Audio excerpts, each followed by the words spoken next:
The question of how and why the United Nations is the crux of the great conspiracy to destroy the sovereignty of the United States and the enslavement of the American people within a UN one-world dictatorship is a complete and unknown mystery to the vast majority of the American people.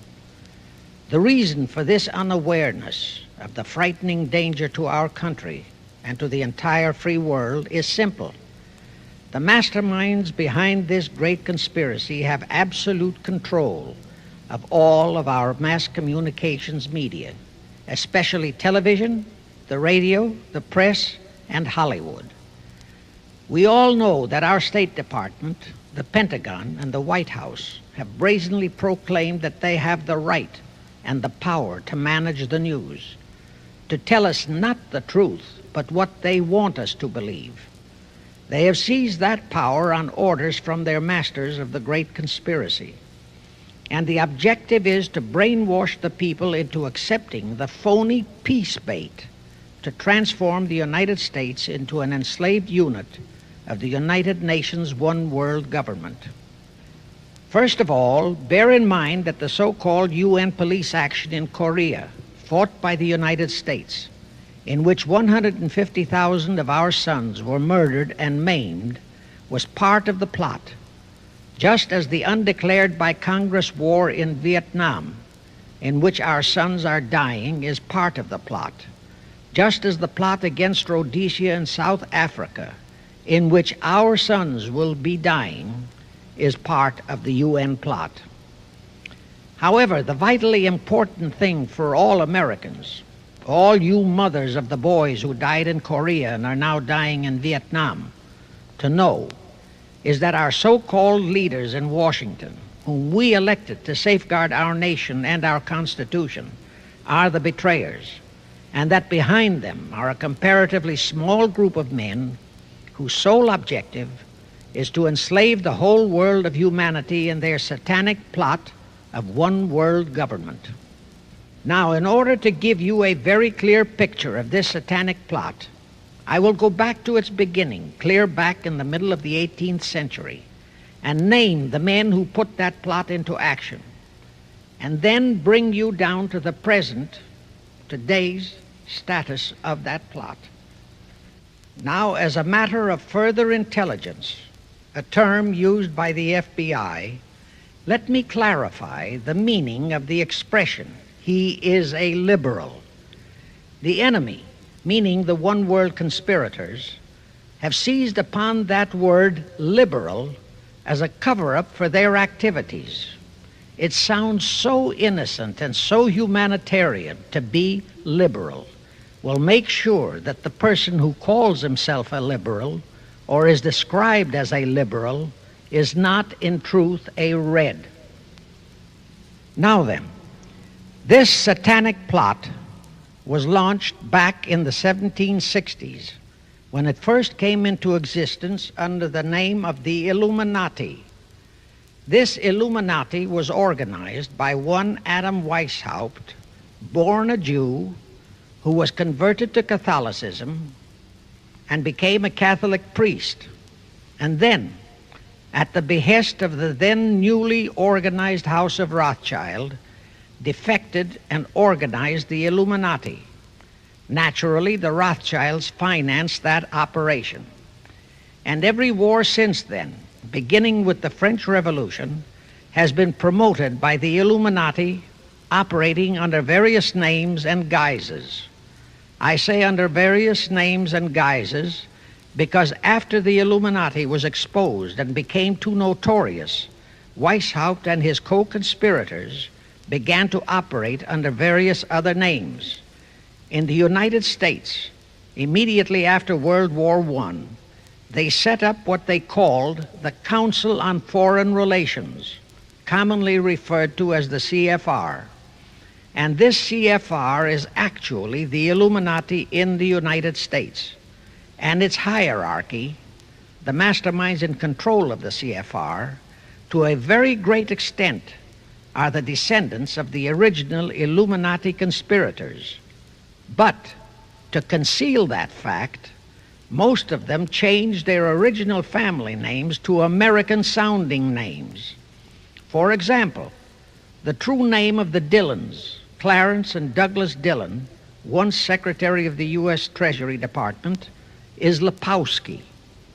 I'll come back to all this later. There is a similar establishment of the Illuminati in England, operating under the name of the British Institute of International Affairs. There are similar secret Illuminati organizations in France, Germany, and other nations operating under different names.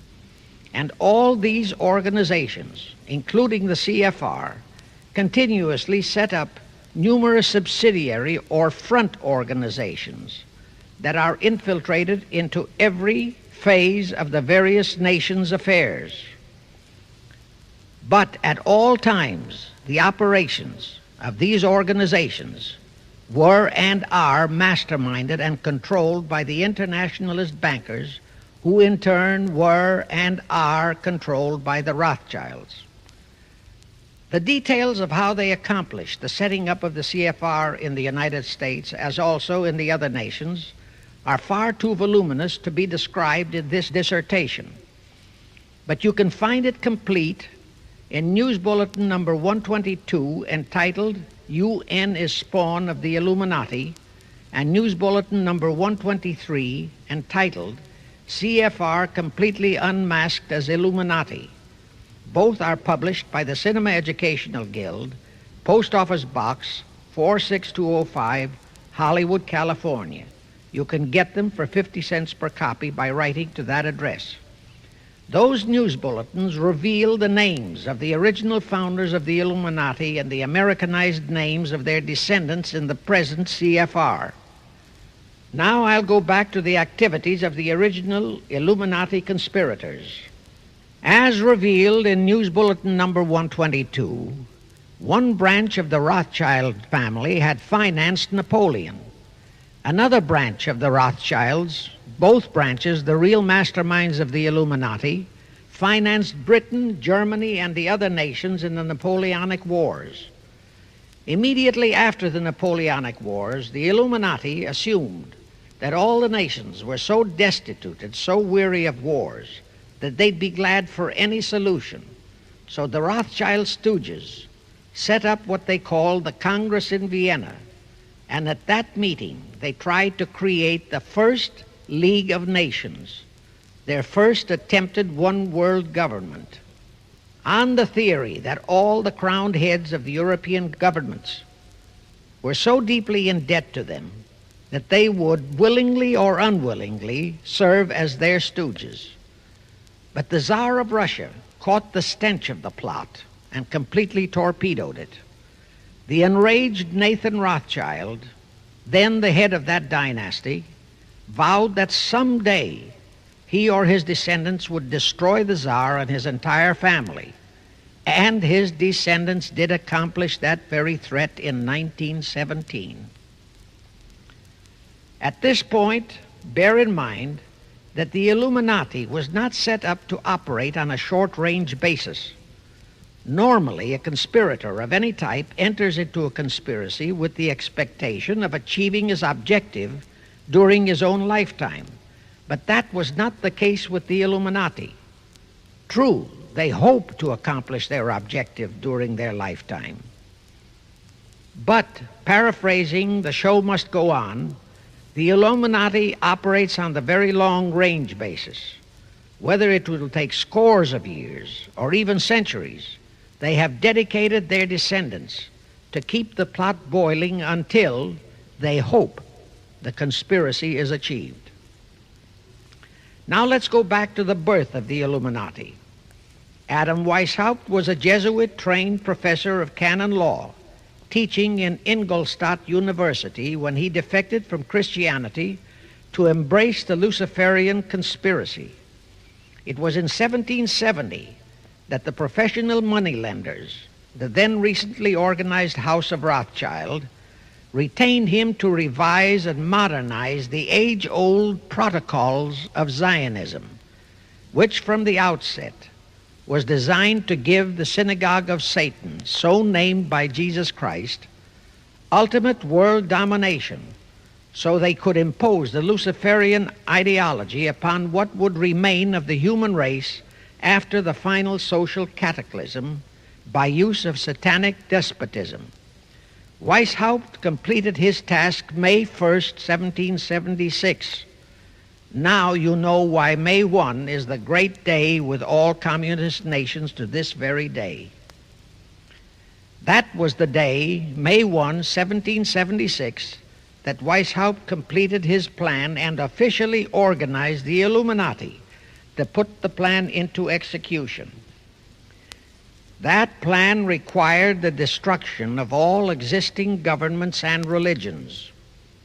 That objective was to be reached by dividing the masses of people whom he, Weishaupt, termed Goyim, or human cattle, into opposing camps in ever-increasing numbers on political, social, economic, and other issues, the very conditions we have in our country today.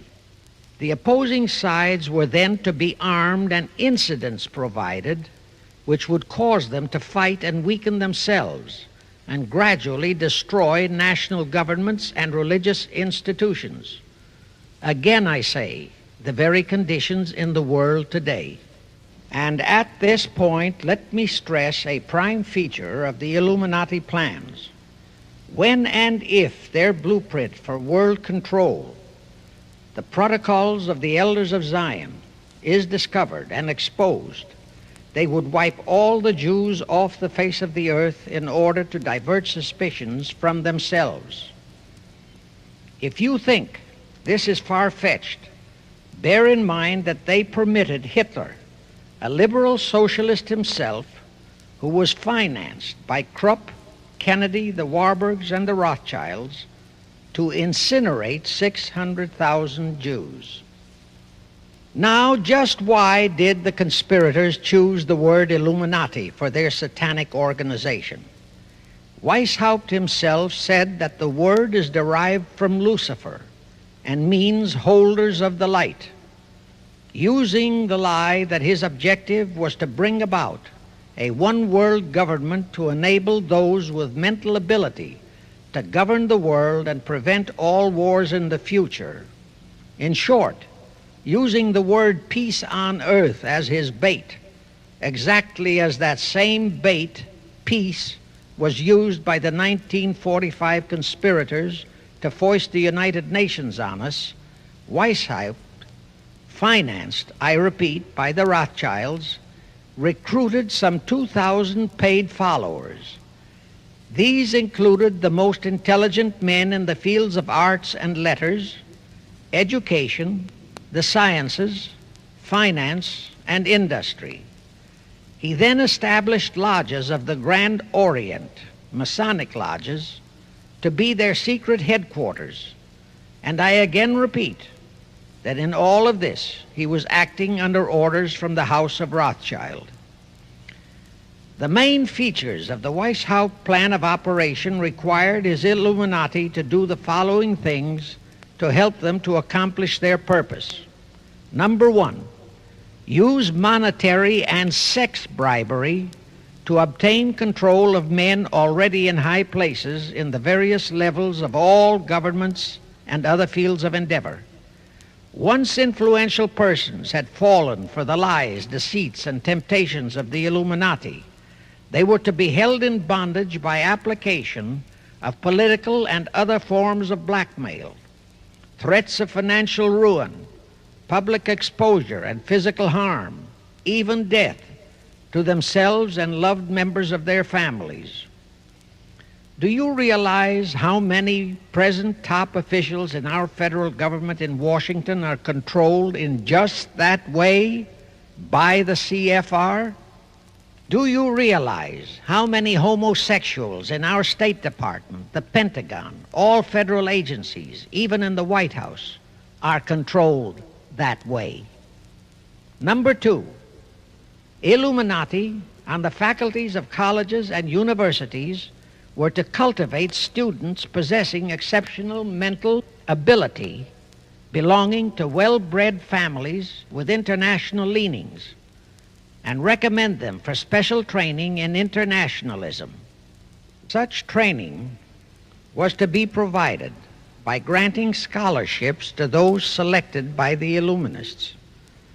That gives you an idea what a Rhodes Scholarship means.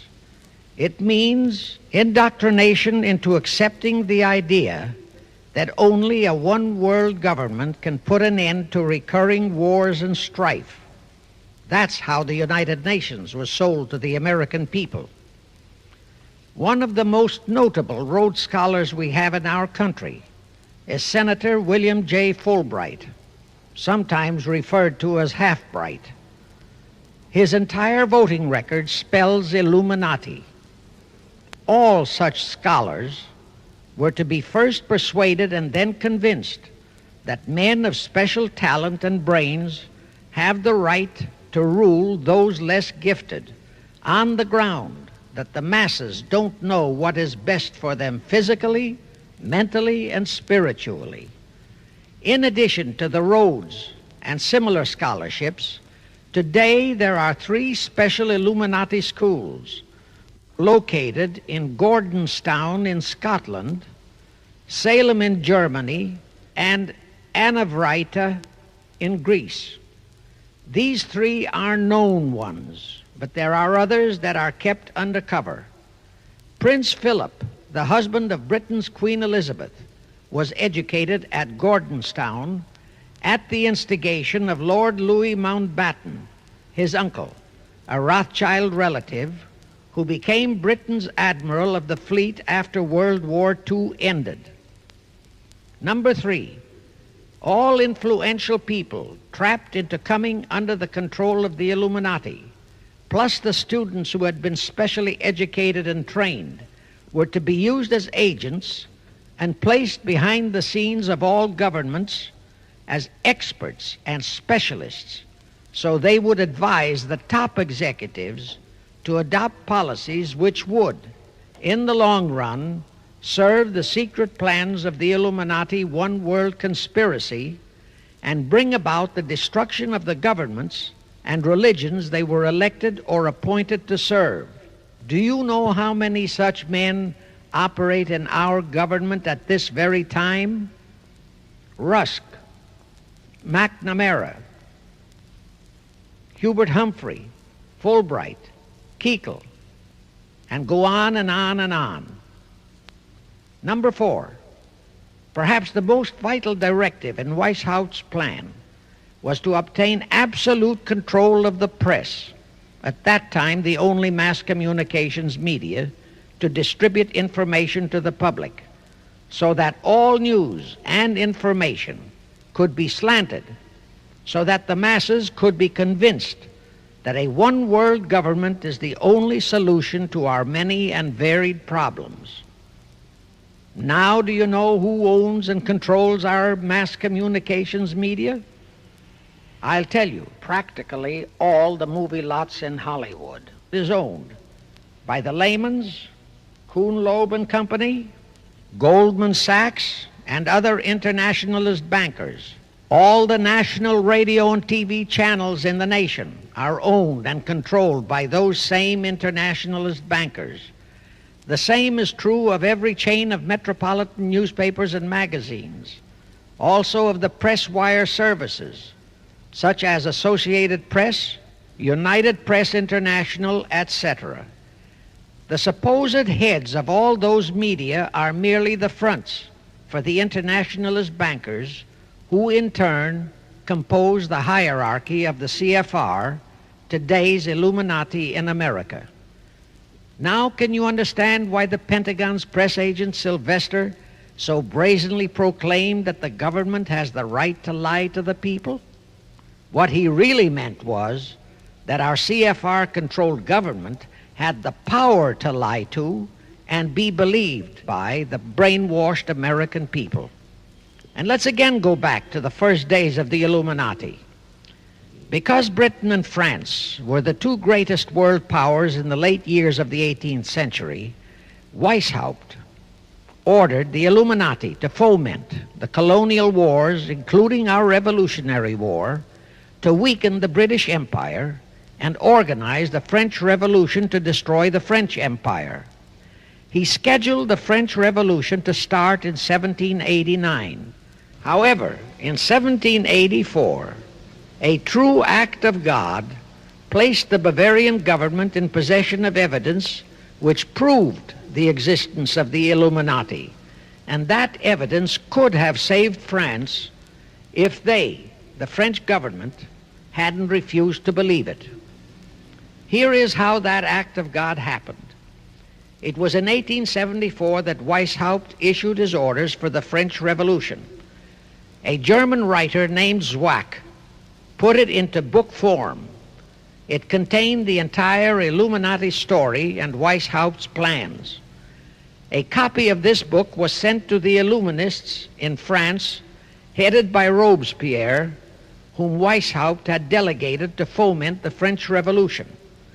The courier was struck and killed by lightning as he rode through Ralston on his way from Frankfurt to Paris. The police found the subversive documents on his body and turned them over to the proper authorities. After careful study of the plot, the Bavarian government ordered the police to raid Weishaupt's newly organized lodges of the Grand Orient and the homes of his most influential associates. All additional evidence thus discovered convinced the authorities the documents were genuine copies of the conspiracy by which the Illuminati planned to use wars and revolutions to bring about the establishment of a one-world government, the powers of which they, headed by the Rothschilds, intended to usurp as soon as it was established, exactly in line with the United Nations plot of today. In 1785, the Bavarian government outlawed the Illuminati and closed the lodges of the Grand Orient. In 1786, they published all the details of the conspiracy. The English title of that publication is The Original Writings of the Order and Sect of the Illuminati. Copies of the entire conspiracy were sent to all the heads of church and state in Europe. But the power of the Illuminati, which was actually the power of the Rothschilds, was so great that this warning was ignored. Nevertheless, Illuminati became a dirty word, and it went underground. At the same time, Weishaupt ordered Illuminists to infiltrate into the lodges of Blue Masonry and form their own secret societies within all secret societies. Only Masons who proved themselves internationalists and those whose conduct proved they had defected from God were initiated into the Illuminati. Thenceforth, the conspirators donned the cloak of philanthropy and humanitarianism to conceal their revolutionary and subversive activities. In order to infiltrate into Masonic lodges in Britain, Weishaupt invited John Robison over to Europe. Robison was a high-degree Mason in the Scottish Rite. He was a professor of natural philosophy at Edinburgh University and secretary of the Royal Society of Edinburgh. Robison did not fall for the lie that the objective of the Illuminati was to create a benevolent dictatorship, but he kept his reactions to himself so well that he was entrusted with a copy of Weishaupt's revised conspiracy for study and safekeeping. Anyway, because the heads of state and church in France were deluded into ignoring the warnings given them, the revolution broke out in 1789 as scheduled by Weishaupt. In order to alert other governments to their danger, in 1798 Robison published a book entitled Proof of a Conspiracy to Destroy All Governments and Religions. But his warnings were ignored, exactly as our American people have been ignoring all warnings about the United Nations and the Council on Foreign Relations, the CFR. Now here is something that will stun and very likely outrage many who hear this, but there is documentary proof that our own Thomas Jefferson and Alexander Hamilton became students of Weishaupt. Jefferson was one of Weishaupt's strongest defenders when he was outlawed by his government.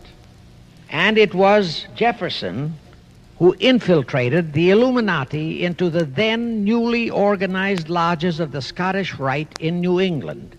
Here is the proof. In 1789, John Robeson warned all Masonic leaders in America that the Illuminati had infiltrated into their lodges.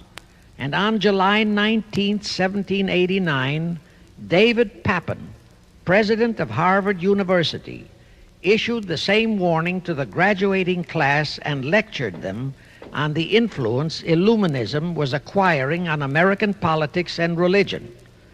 And to top it off, John Quincy Adams, who had organized the New England Masonic lodges, issued his warnings. He wrote 3 letters to Colonel William L. Stone, a top Mason, in which he exposed how Jefferson was using Masonic lodges for subversive, Illuministic purposes. Those 3 letters are at this very time in Rittenberg Square Library in Philadelphia. In short, Jefferson, founder of the Democratic Party, was a member of the Illuminati, which at least partly accounts for the condition of the party at this time. And through infiltrations of the Republican Party, we have exactly nothing of loyal Americanism today. That disastrous rebuff at the Congress at Vienna, created by the Tsar of Russia, did not by any means destroy the Illuminati conspiracy. It merely forced them to adopt a new strategy. Realizing that the one world idea was, for the moment, killed, the Rothschilds decided that to keep the plot alive, they'd have to do it by heightening their control of the money systems of the European nations. Earlier, by a ruse, the outcome of the Battle of Waterloo had been falsified. Rothschild had spread a story that Napoleon had won that battle. That had precipitated a terrific panic on the stock market in England. All stocks had plummeted down to practically zero, and Nathan Rothschild bought all the stocks for virtually a penny on its dollar values. That gave him complete control of the economy of Britain and virtually of all Europe. So immediately after that Congress in Vienna had boomeranged, Rothschild forced Britain to set up a new Bank of England, which he absolutely controlled, exactly as later, through Jacob Schiff, he engineered our own Federal Reserve Act, which gave the House of Rothschild a secret control of the economy in the United States.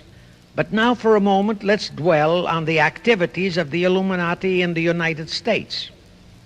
In 1826, one Captain William Morgan decided it was his duty to inform all Masons and the general public what the full truth was regarding the Illuminati, their secret plans and intended objectives, also reveal the identities of the masterminds of the conspiracy.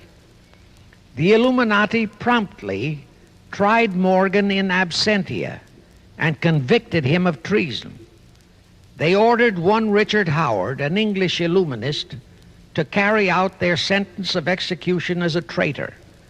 Morgan was warned and he tried to escape to Canada, but Howard caught up with him near the border, near the Niagara Gorge to be exact, where he murdered him. This was verified in a sworn statement made in New York by one Avery Allen to the effect that he heard Howard render his report of the execution to a meeting of Knights Templars in St. John's Hall, New York. He also told how arrangements had been made to ship Howard back to England. That Allen affidavit is on record in New York City archives. Very few Masons and very few of the general public know that general disapproval over that incident of murder caused approximately half of all the Masons in the northern jurisdiction of the United States to secede. copies of the minutes of the meeting held to discuss that matter are still in existence in safe hands, and that all that secrecy emphasizes the power of the masterminds of the Illuminati to prevent such terrible events of history from being taught in our schools. In the early 1850s, the Illuminati held a secret meeting in New York, which was addressed by a British Illuminist named Wright. Those in attendance were told that the Illuminati was organizing to unite the nihilist and atheist groups with all other subversive groups into an international to be known as communists. That was when the word communist first came into being, and it was intended to be the supreme weapon and scare word to terrify the whole world and drive the terrorized peoples into the Illuminati one world scheme. This scheme, communism, was to be used to enable the Illuminati to foment future wars and revolutions. Clinton Roosevelt, a direct ancestor of Franklin Roosevelt, Horace Greeley and Charles Dana, foremost newspaper publishers of that time, were appointed to head a committee to raise funds for the new venture. Of course, most of the funds were provided by the Rothschilds. And this fund was used to finance Karl Marx and Engels when they wrote Das Kapital and the Communist Manifesto in Soho, England. And this clearly reveals that communism is not a so-called ideology, but a secret weapon, a bogeyman word to serve the purpose of the Illuminati. Weishaupt died in 1830, but prior to his death he prepared a revised version of the age-old conspiracy, the Illuminati, which under various aliases was to organize, finance, direct, and control all international organizations and groups by working their agents into executive positions at the top. In the United States, we have Woodrow Wilson, Franklin Roosevelt, Jack Kennedy, Johnson, Rusk, McNamara, Fulbright, etc. as prime examples. In addition, while Karl Marx was writing the Communist Manifesto under the direction of one group of Illuminists, Professor Karl Ritter of Frankfurt University was writing the antithesis under direction of another group. The idea was that those who direct the overall conspiracy could use the differences in those two so-called ideologies to enable them to divide larger and larger members of the human race into opposing camps so that they could be armed and then brainwashed into fighting and destroying each other, and particularly to destroy all political and religious institutions. The work Ritter started was continued after his death and completed by the German so-called philosopher Friedrich Wilhelm Nietzsche, who founded Nietzscheism. This Nietzscheism was later developed into fascism and then into Nazism and was used to foment World Wars I and II. In 1834, the Italian revolutionary leader Giuseppe Mazzini was selected by the Illuminati to direct their revolutionary program throughout the world. He served in that capacity until he died in 1872.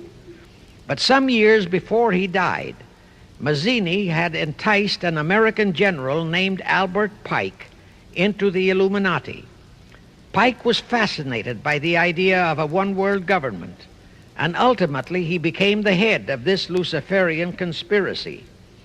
Between 1859 and 1871, he, Pike, worked out a military blueprint for 3 world wars and various revolutions throughout the world, which he considered would forward the conspiracy to its final stage in the 20th century.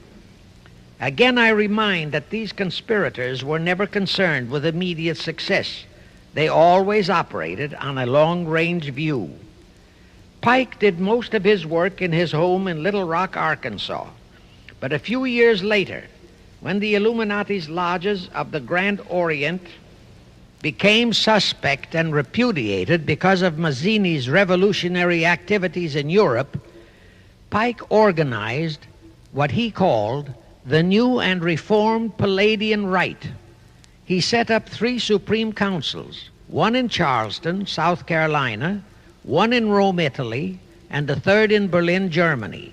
He had Mazzini establish 23 subordinate councils in strategic locations throughout the world. These have been the secret headquarters of the world revolutionary movement ever since. Long before Marconi invented radio, the scientists in the Illuminati had found the means for Pike and the heads of his councils to communicate secretly. It was the discovery of that secret that enabled intelligence officers to understand how apparently unrelated incidents, one such as the assassination of an Austrian prince at Sarajevo, took place simultaneously throughout the world, which developed into a war or a revolution. Pike's plan was as simple as it has proved effective. It called for communism, Nazism, political Zionism, and other international movements be organized and used to foment 3 global world wars and at least 2 major revolutions. The First World War was to be fought so as to enable the Illuminati to destroy Tsarism in Russia, as vowed by Rothschild after the Tsar had torpedoed his scheme at the Congress in Vienna, and to transform Russia into a stronghold of atheistic communism. The differences stirred up by agents of the Illuminati between the British and German empires were to be used to foment this war. After the war would be ended, communism was to be built up and used to destroy other governments and weaken religions. World War II, when and if necessary, was to be fomented by using the controversies between fascists and political Zionists. And here let it be noted that Hitler was financed by Krupp, the Warburgs, the Rothschilds, and other internationalist bankers, and that the slaughter of the supposed 600,000 Jews by Hitler didn't bother the Jewish internationalist bankers at all. That slaughter was necessary in order to create worldwide hatred of the German people and thus bring about the war against them. In short, this Second World War was to be fought to destroy Nazism and to increase the power of political Zionism so that the State of Israel could be established in Palestine. During this World War II, international communism was to be built up until it equaled in strength that of united Christendom. When it reached that point, it was to be contained and kept in check until required for the final social cataclysm. As we know now, Roosevelt, Churchill, and Stalin put that exact policy into effect, and Truman, Eisenhower, Kennedy, and Johnson continued that same exact policy. World War III is to be fomented by using the so-called controversies the agents of the Illuminati, operating under whatever new name, are now stirring up between the political Zionists and the leaders of the Muslim world. That war is to be directed in such a manner that all of Islam and political Zionism, Israel, will destroy each other, while at the same time the remaining nations, once more divided on this issue, will be forced to fight themselves into a state of complete exhaustion, physically, mentally, spiritually, and economically. Now, can any thinking person doubt that the intrigue now going on in the Near, Middle, and Far East is designed to accomplish that satanic objective? Pike himself foretold all this in a statement he made to Mazzini on August 15, 1871. Pike stated that after World War III is ended, those who will inspire to undisputed world domination will provoke the greatest social cataclysm the world has ever known. Quoting his own words, taken from the letter he wrote to Mazzini, and which letter is now catalogued in the British Museum in London, England, he said, "We shall unleash the nihilists and the atheists, and we shall provoke a great social cataclysm which in all its horror will show clearly to all nations the effect of absolute atheism, the origin of savagery and of most bloody turmoil.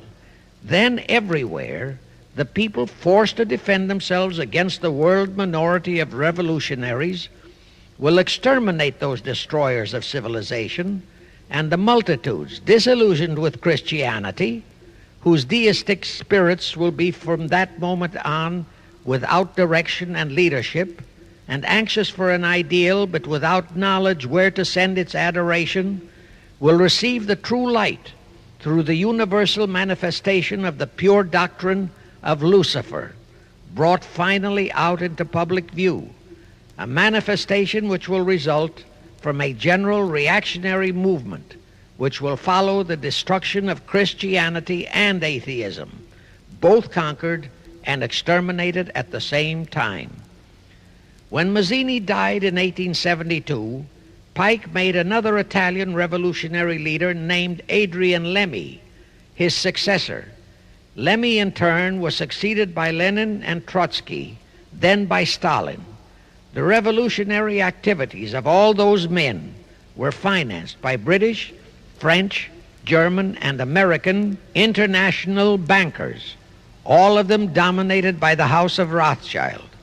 We are supposed to believe that the international bankers of today, like the money changers of Christ's day, are only the tools or agents of the great conspiracy, but actually they are the masterminds behind all of it.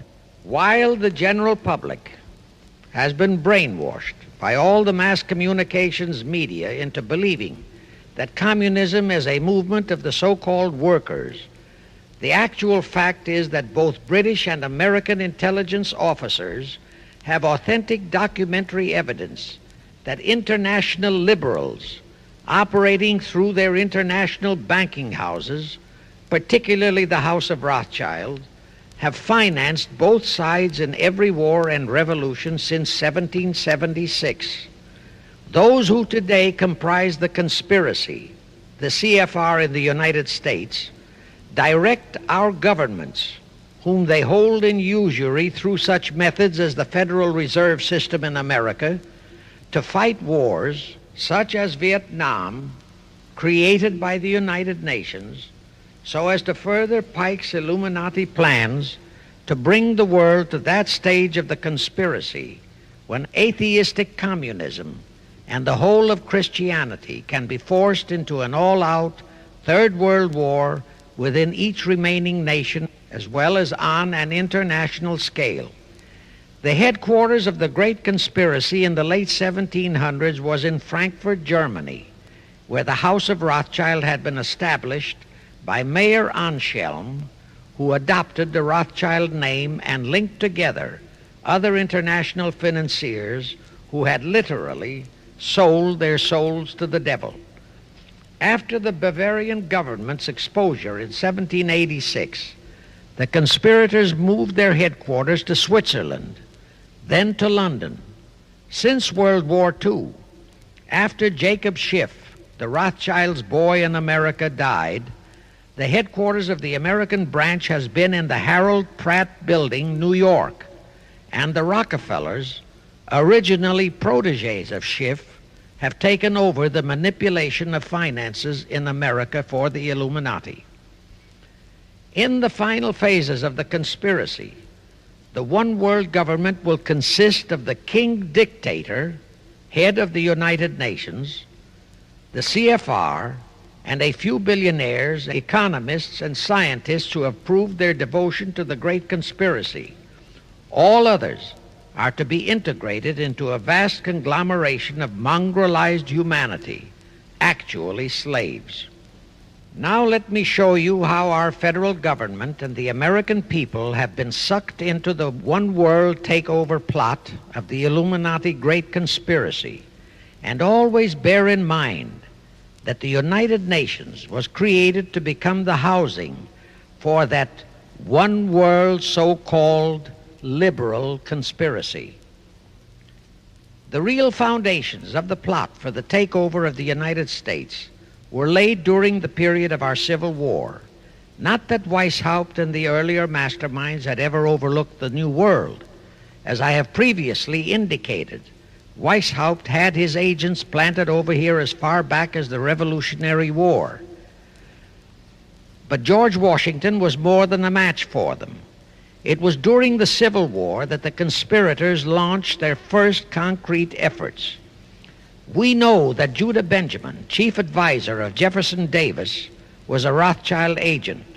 We also know that there were Rothschild agents planted in Abraham Lincoln's cabinet who tried to sell him into a financial dealing with the House of Rothschild. But old Abe saw through the scheme and bluntly rejected it, thereby incurring the undying enmity of the Rothschilds, exactly as the Russian Tsar did when he torpedoed their first League of Nations at the Congress in Vienna. Investigation of the assassination of Lincoln revealed that the assassin, Booth, was a member of a secret conspiratorial group. Because there were a number of highly important government officials involved, the name of the group was never revealed, and it became a mystery, exactly as the assassination of Jack Kennedy still is a mystery. But I am sure it will not for long remain a mystery. Anyway, the ending of the Civil War destroyed, temporarily, all chances of the House of Rothschild to get a clutch on our money system, such as they had acquired in Britain and other nations in Europe. I say temporarily because the Rothschilds and the masterminds of the conspiracy never quit. So they had to start from scratch, but they lost no time in getting started. Shortly after the Civil War, a young immigrant who called himself Jacob H. Schiff arrived in New York. Jacob was a young man with a mission for the House of Rothschild. Jacob was the son of a rabbi, born in one of Rothschild's houses in Frankfurt, Germany. I won't go deeply into his background. The important point is that Rothschild recognized in him not only a potential money wizard, but more important, he also saw the latent Machiavellian qualities in Jacob that could, as it did, make him an invaluable functionary in the great one-world conspiracy. After a comparatively brief training period in the Rothschilds' London bank, Jacob left for America with instructions to buy into a banking house, which was to be the springboard to acquire control of the money system of the United States. Actually, Jacob came here to carry out 4 specific assignments. Number 1, and most important, was to acquire control of America's money system.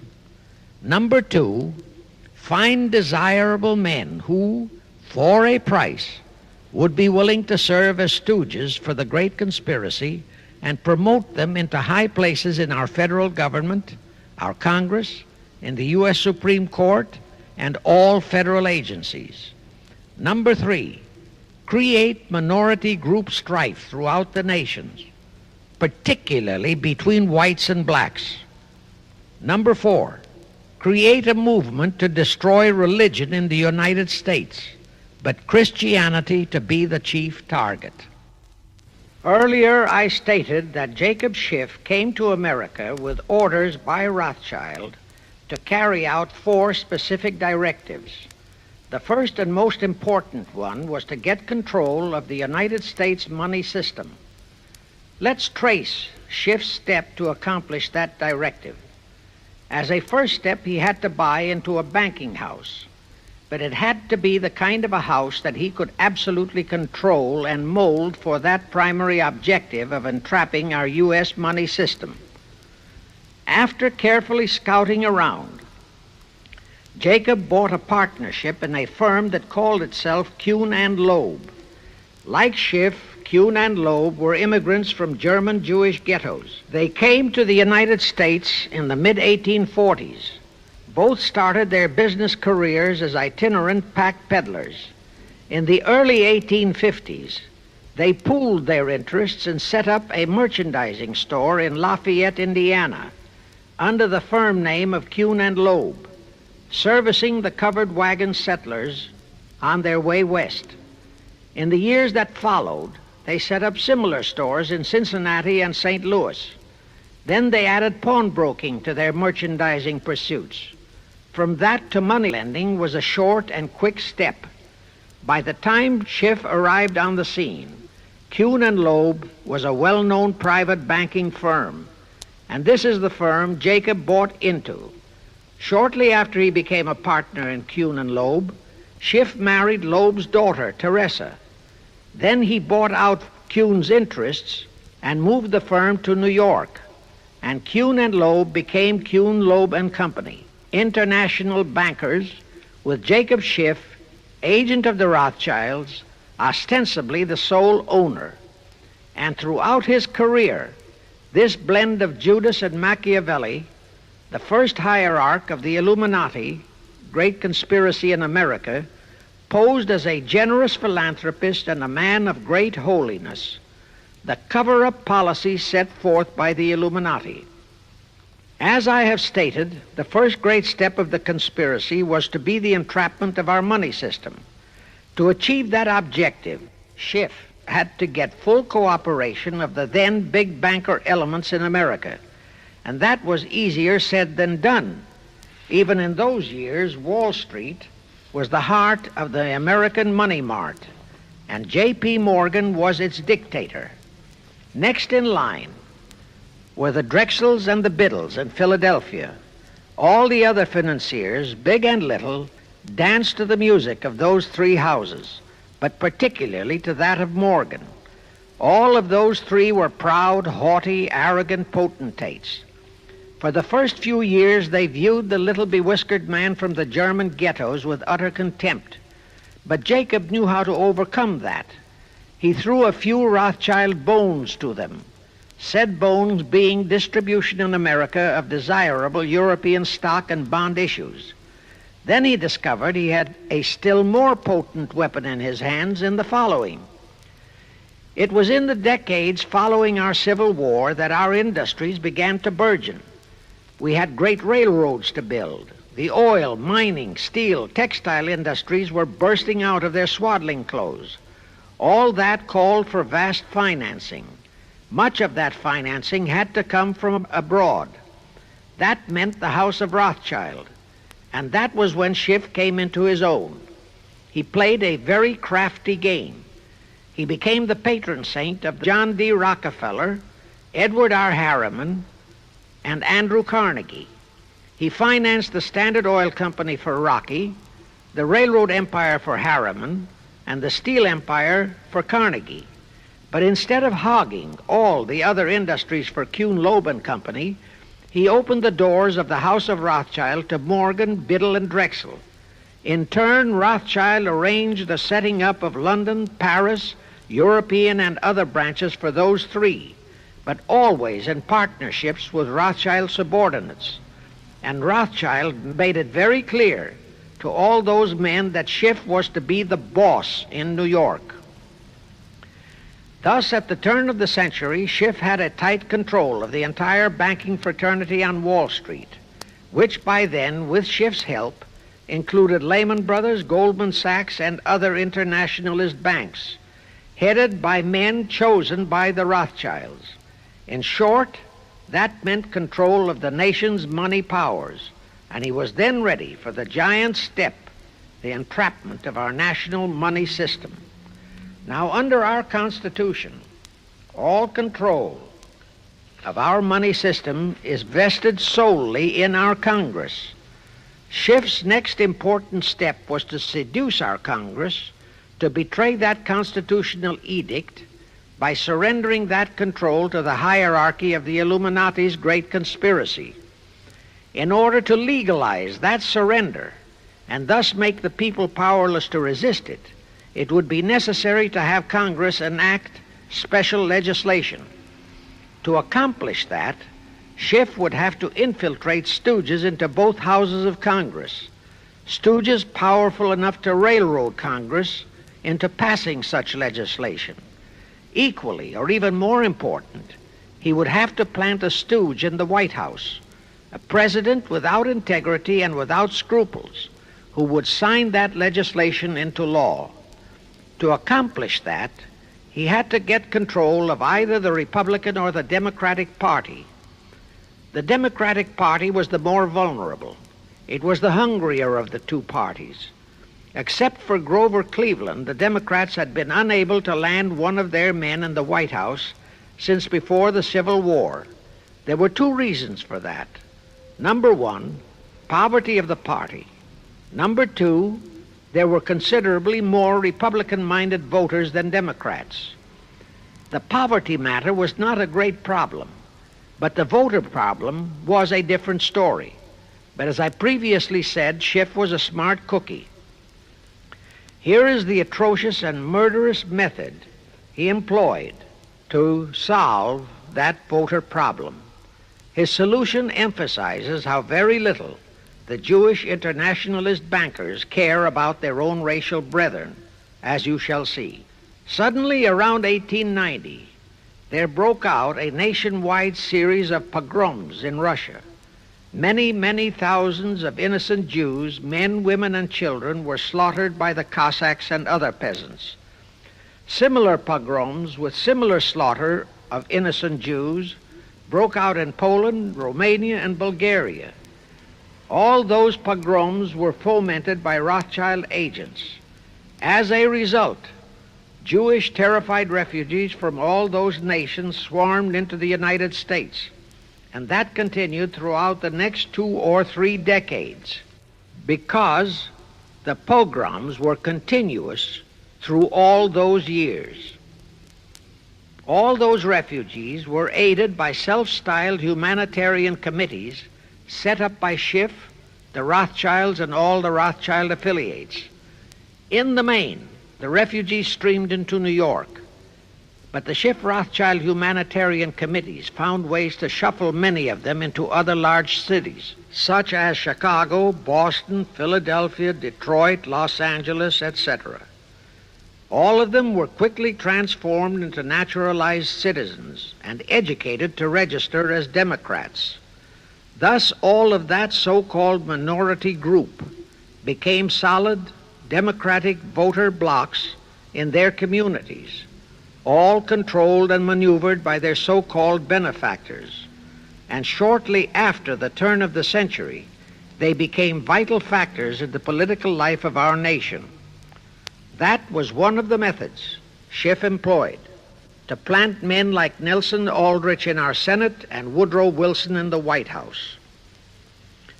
At this point, let me remind you of another of the important jobs that was assigned to Schiff when he was dispatched to America. I refer to the job of destroying the unity of the American people by creating minority group and racial strife. By the pogrom-driven Jewish refugees into America, Schiff was creating one ready-made minority group for that purpose. But the Jewish people as a whole, made fearful by the pogroms, could not be depended upon to create the violence necessary to destroy the unity of the American people. But right within America, there was an already made-to-order, although as yet a sleeping minority group, the Negroes, who could be sparked into so-called demonstrations, rioting, looting, murder, and every other type of lawlessness. All that was necessary was to incite and arouse them. Together, those two minority groups, properly maneuvered, could be used to create exactly the kind of strife in America the Illuminati would need to accomplish their objective. Thus, at the same time that Schiff and his co-conspirators were laying their plans for the entrapment of our money system, they were also perfecting plans to hit the unsuspecting American people with an explosive and terrifying racial upheaval that would tear the people into hate fractions and create chaos throughout the nation, especially on all college and university campuses. all protected by Earl Warren decisions and our so-called leaders in Washington. Of course, perfecting those plans required time and infinitely patient organizing. Now, to remove all doubts, I'll take a few moments to give you documentary proof of this racial strife plot. First of all, they had to create leaderships and organizations to draw in millions of dupes, both Jewish and Negroes, who would do the demonstrating and commit the rioting, looting, and lawlessness. So in 1909, Schiff, the Laymans, and other conspirators organized and set up the National Association for the Advancement of the Colored People, known as the NAACP. The presidents, directors, and legal counsels of the NAACP were always white men, Jews appointed by Schiff. And this is the case to this very day. Then, in 1913, the Schiff Group organized the Anti-Defamation League of the B'nai B'rith, commonly known as the ADL, to serve as the Gestapo and hatchet man outfit for the entire great conspiracy. Today, this sinister ADL maintains over 2,000 agencies in all parts of the country, and they advise and completely control every action of the NAACP, core of the Urban League, of all the other so-called Negro civil rights organizations throughout the nation, including such leaders as Martin Lucifer King, Stokely Carmichael, Bayard Rustin, and others of that ilk. In addition, the ADL acquired absolute control of the advertising budgets of many department stores, hotel chains, and TV and radio industrialist sponsors, also advertising agencies, in order to control practically all the mass communications media and force every loyal newspaper to slant and falsify the news, and to further incite and at the same time create sympathy for the lawlessness and violence of the Negro mobs. Here is documentary proof of the beginning of their deliberate plot to foment the Negroes into all their lawlessness. Around 1910, one Israel Zangwill wrote a play entitled The Melting Pot. It was sheer propaganda to incite the Negroes and Jews, because the play purportedly visualized how the American people were discriminating against and persecuting Jews and Negroes. At that time, nobody seemed to realize that it was a propaganda play. It was that cleverly written. The propaganda was well wrapped up in the truly great entertainment in the play, and it was a big Broadway hit. Now, in those years, the legendary Diamond Jim Brady used to throw a banquet at the famous Delmonico restaurant in New York after the opening performance of a popular play. He threw such a party for the cast of The Melting Pot, its author, producer, and chosen Broadway celebrities. By then, I'd already made a personal mark on the Broadway theater and was invited to that party. There I met George Bernard Shaw and a Jewish writer named Israel Cohen. Zangwill, Shaw, and Cohen were the triumvirate who created the Fabian Society in England and had worked closely with a Frankfurt Jew named Mordecai, who had changed his name to Karl Marx. But remember, at that time, both Marxism and communism were just emerging, and nobody paid much attention to either, and nobody suspected the propaganda in the writings of those three really brilliant writers. At that banquet, Israel Cohen told me he was then engaged in writing a book which was to be a follow-up on Zangwill's The Melting Pot. The title of his book was to be A Racial Program for the 20th Century. At that time, I was completely absorbed by my work as a playwright, and significant as that title was, its real objective never dawned on me, nor was I interested in reading the book. But it suddenly hit me with the force of a hydrogen bomb when I received a newspaper clipping of an item published by the Washington, D.C. Evening Star in May 1957. That item was a verbatim reprint of the following excerpt in Israel Cohen's book, A Racial Program for the 20th Century, and it reads, as I quote, "We must realize that our party's most powerful weapon is racial tension. By propounding into the consciousness of the dark races that for centuries they have been oppressed by the whites, we can mold them to the program of the Communist Party. In America, we will aim for subtle victory. While inflaming the Negro minority against the whites, we will instill in the whites a guilt complex for their exploitation of the Negroes. We will aid the Negroes to rise to prominence in every walk of life, in the professions and in the world of sports and entertainment. With this prestige, the Negro will be able to intermarry with the whites and begin a process which will deliver America to our cause." That same excerpt was entered into the congressional record of June 7, 1957 by Representative Thomas G. Abernathy. Thus the authenticity of that passage in Cohen's book was fully established. But the one question that remained in my mind was whether it represented the official policy or plot of the Communist Party or just a personal expression of Cohen himself. Hence I sought more proof, and I found it. In an official pamphlet published in 1935 by the New York Communist Party's official Workers' Library Publishers. That pamphlet was entitled, "The Negroes in a Soviet America." It urged the Negroes to rise up, form a Soviet state in the South, and apply for admission to the Soviet Union. It contained a firm pledge that the revolt would be supported by all American Reds and all so-called liberals. On page 38, it promised that a Soviet government would confer greater benefits to Negroes than to whites.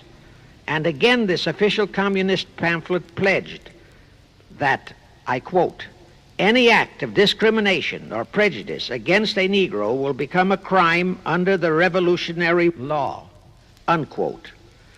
That statement proved that the excerpt in Israel Cohen's book, published in 1913, was an official edict of the Communist Party and directly in line with the Illuminati blueprint for world revolution issued by Weishaupt and later by Albert Pike. Now there's only one question, and that is to prove that the communist regime is directly controlled by the American Jacob Schiff and London Rothschild masterminds of the Great Conspiracy. A little later, I will provide that proof that will remove even a remote doubt that the Communist Party as we know it was created by those masterminds, capitalists if you will note, that Schiff, the Warburgs, and the Rothschilds planned and financed the entire Russian Revolution, also the murder of the Tsar and his family, and that Lenin, Trotsky, and Stalin took their orders directly from Schiff and the other capitalists whom they supposedly are fighting. Now can you see why the vile Earl Warren and his equally vile co-Supreme Court justices issued that infamous and treasonous desegregation decision in 1954? It was to aid and abet the plot of the Illuminati conspirators to create tension and strife between Negroes and whites. Can you see why the same Earl Warren issued his decision prohibiting Christian prayers and Christmas carols in our schools? It was done to destroy Christianity. Can you see why Eisenhower, despite all the rigid constitutional prohibitions, sent federal troops into a southern state to enforce the desegregation decision? Why Kennedy did likewise? And can you see why Johnson and 66 senators, despite the protests of 90% of the American people, voted for the Consular Treaty, which opens our entire country to Russian spies and saboteurs? All those 66 senators are 20th century Benedict Arnolds. It is up to you and you, all of the American people, to force Congress, our elected servants, to haul in those American traitors for impeachments, and that when proven guilty, they all be given the punishment prescribed for traitors who aid and abet our enemies. And that includes the forcing of rigid investigations by Congress of the CFR and all their fronts, such as the ADL, the NAACP, SNCC, and such Illuminati tools as Martin Lucifer King. Such investigations will completely unmask all the leaders in Washington and the Illuminati and all their affiliations and affiliates as traitors carrying out the Illuminati plot. It will completely unmask the United Nations as the intended crux of the entire plot and force Congress to take the U.S. out of the UN and hurl the UN out of the U.S. In fact, it will destroy the UN and the entire plot. Before I close this phase, I wish to reiterate and stress one vital point, which I urge you to never forget if you wish to save our country for your children and their children. Here is the point. Every unconstitutional and unlawful act committed by Woodrow Wilson, by Franklin Roosevelt, by Truman, Eisenhower, and Kennedy, and are now being committed by Johnson, is exactly in line with the Illuminati conspirators' centuries-old plot outlined by Weishaupt and Albert Pike. Every vicious decision issued by the traitorous Earl Warren and his equally traitorous Supreme Court justices was directly in line with what the Illuminati blueprint required. That all the treason committed by our State Department under Rusk and earlier by John Foster Dulles and Marshall, also all the treason committed by McNamara and his predecessors, is directly in line with that same Illuminati blueprint for the takeover of the world. Also the amazing treason by various members of our Congress, especially by the 66 senators who signed for the Consular Treaty, has been committed on orders from the Illuminati. Now I will go back to Jacob Schiff's entrapment of our money system and the treasonous actions that followed. It will also reveal the Schiff-Rothschild control of not only Karl Marx, but of Lenin, Trotsky, and Stalin, who created the revolution in Russia and set up the Communist Party. It was in 1908 that Schiff decided the time had come for his seizure of our money system. His chief lieutenants in that seizure were Colonel Edward Mandel House, whose entire career was that of chief executive and courier for Schiff, as I shall show, Bernard Baruch, and Herbert Lehman. In the fall of that year, they assembled in secret conclave at the Jekyll Island Hunt Club, owned by J.P. Morgan at Jekyll Island, Georgia. Among those present were J.P. Morgan, John D. Rockefeller, Colonel House, Senator Nelson Aldrich, Schiff, Stillman and Vanderlip of the New York National City Bank, W. and J. Seligman, Eugene Meyer, Bernard Baruch, Herbert Lehman, Paul Warburg, in short, all of the international bankers in America, all of them members of the hierarchy of the Illuminati's great conspiracy. A week later, they emerged with what they called the Federal Reserve System. Senator Aldrich was the stooge who was to railroad it through Congress. But they held that railroading in abeyance for one chief reason. They would first have to plant their man, an obedient stooge, in the White House to sign the Federal Reserve Act into law. They knew that even if the Senate would pass that act unanimously, the then newly elected President Taft would promptly veto it. So they waited. In 1912, their man, Woodrow Wilson, was elected to the presidency. Immediately after Wilson was inaugurated, Senator Aldrich railroaded the Federal Reserve Act through both houses of Congress, and Wilson promptly signed it, and the Federal Reserve Act became law. That heinous act of treason was committed in December 23, 1913, 2 days before Christmas, when all the members of Congress, except for several carefully picked representatives and 3 equally carefully picked senators, were away from Washington. How heinously treasonous was that act? I'll tell you. Our founding fathers knew full well the power of money. They knew that whoever had that power held the destiny of our nation in his hands. Therefore, they carefully guarded this power when they set forth in the Constitution that Congress, the elected representatives of the people, alone would have that power. The constitutional language on this point is brief, concise, and specific, stated in Article 1, Section 8, Paragraph 5, defining the duties and powers of Congress, and I quote, "To coin money, regulate the value thereof, and of foreign coin, and the standard of weights and measures," unquote.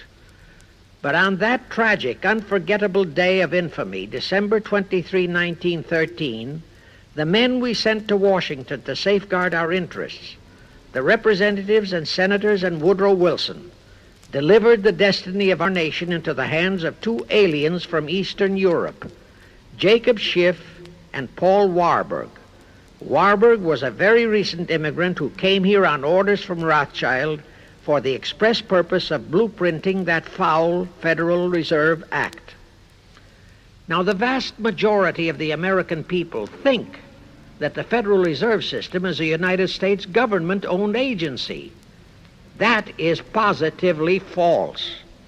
All of the stock of the Federal Reserve banks is owned by the member banks, and the heads of the member banks are all members of the hierarchy of the great Illuminati conspiracy known today as the CFR. The details of that act of treason in which many traitorous so-called Americans participated are far too long for this recording, but all those details are available in a book entitled The Federal Reserve Conspiracy, written by Eustace Mullins. In that book, Mullins tells the entire horrifying story and backs it up with unquestionable documentations. Aside from it being a truly fascinating and shocking story of that great betrayal, every American should read it as a matter of vital intelligence for the time when the whole American people will finally come awake and smash the entire conspiracy. And with God's help, that awakening will surely come. You can get a copy of that book from the publishers, the Christian Educational Association, 530 Chestnut Street, Union, New Jersey. Now, if you think that those aliens and their by accident of birth American co-conspirators would be content with just the control of our money system, you're in for another very sad shock. The Federal Reserve System gave the conspirators complete control of our money system, but it in no way touched the earnings of the people, because the Constitution positively forbids what is now known as the 20% withholding tax. But the Illuminati blueprint for one-world enslavement called for the confiscation of all private property and control of individual earning powers. This, and Karl Marx stressed that feature in his blueprint, had to be accomplished by a progressive graduated income tax. As I stated, such a tax could not lawfully be imposed upon the American people. It is succinctly and expressly forbidden by our Constitution. Thus, only an amendment to the Constitution could give the federal government such confiscatory powers. Well, that too was not an insurmountable problem for our Machiavellian plotters. The same elected leaders in both houses of Congress and the same Mr. Woodrow Wilson, who signed the infamous Federal Reserve Act into law, amended the Constitution to make the federal income tax, known as the 16th Amendment, a law of the land. Both are illegal under our Constitution. In short, the same traitors signed both betrayals, the Federal Reserve Act and the 16th Amendment, into law. However, it seems that nobody ever realized that the 16th Amendment was set up to rob, and I do mean rob, the people of their earnings via the income tax provision. The plotters didn't fully use that provision until World War II, when that great humanitarian, Franklin Roosevelt, applied a 20% withholding tax on all small wage earners and up to 90% on higher incomes. Oh, of course, he faithfully promised that it would be only for the duration of the war. But what was a promise to such a charlatan who in 1940, when he was running for his third term, kept proclaiming, I say again and again and again that I will never send American boys to fight on foreign soil. Remember? He was proclaiming that even as he was already preparing to plunge us into World War II by enticing the Japanese into that sneak attack on Pearl Harbor to furnish him with his excuse. And before I forget, let me remind you that another charlatan named Woodrow Wilson used exactly that same campaign slogan in 1916. His slogan was, "Re-elect the man who will keep your sons out of the war." Exactly the same formula, exactly the same promises. But wait, as Al Jolson used to say, you ain't heard nothing yet. That 16th Amendment income tax trap was intended to confiscate, rob, the earnings only of the common herd, you and me. It was not intended to even touch the huge incomes of the Illuminati gang, the Rockefellers, the Carnegies, the Lehmans, and all the other conspirators. So together with that 16th Amendment, they created what they called the tax-free foundations. That would enable the conspirators to transform their huge wealth into such so-called foundations and avoid payment of virtually all income taxes. The excuse for it was that the earnings of those tax-free foundations would be devoted to humanitarian philanthropy.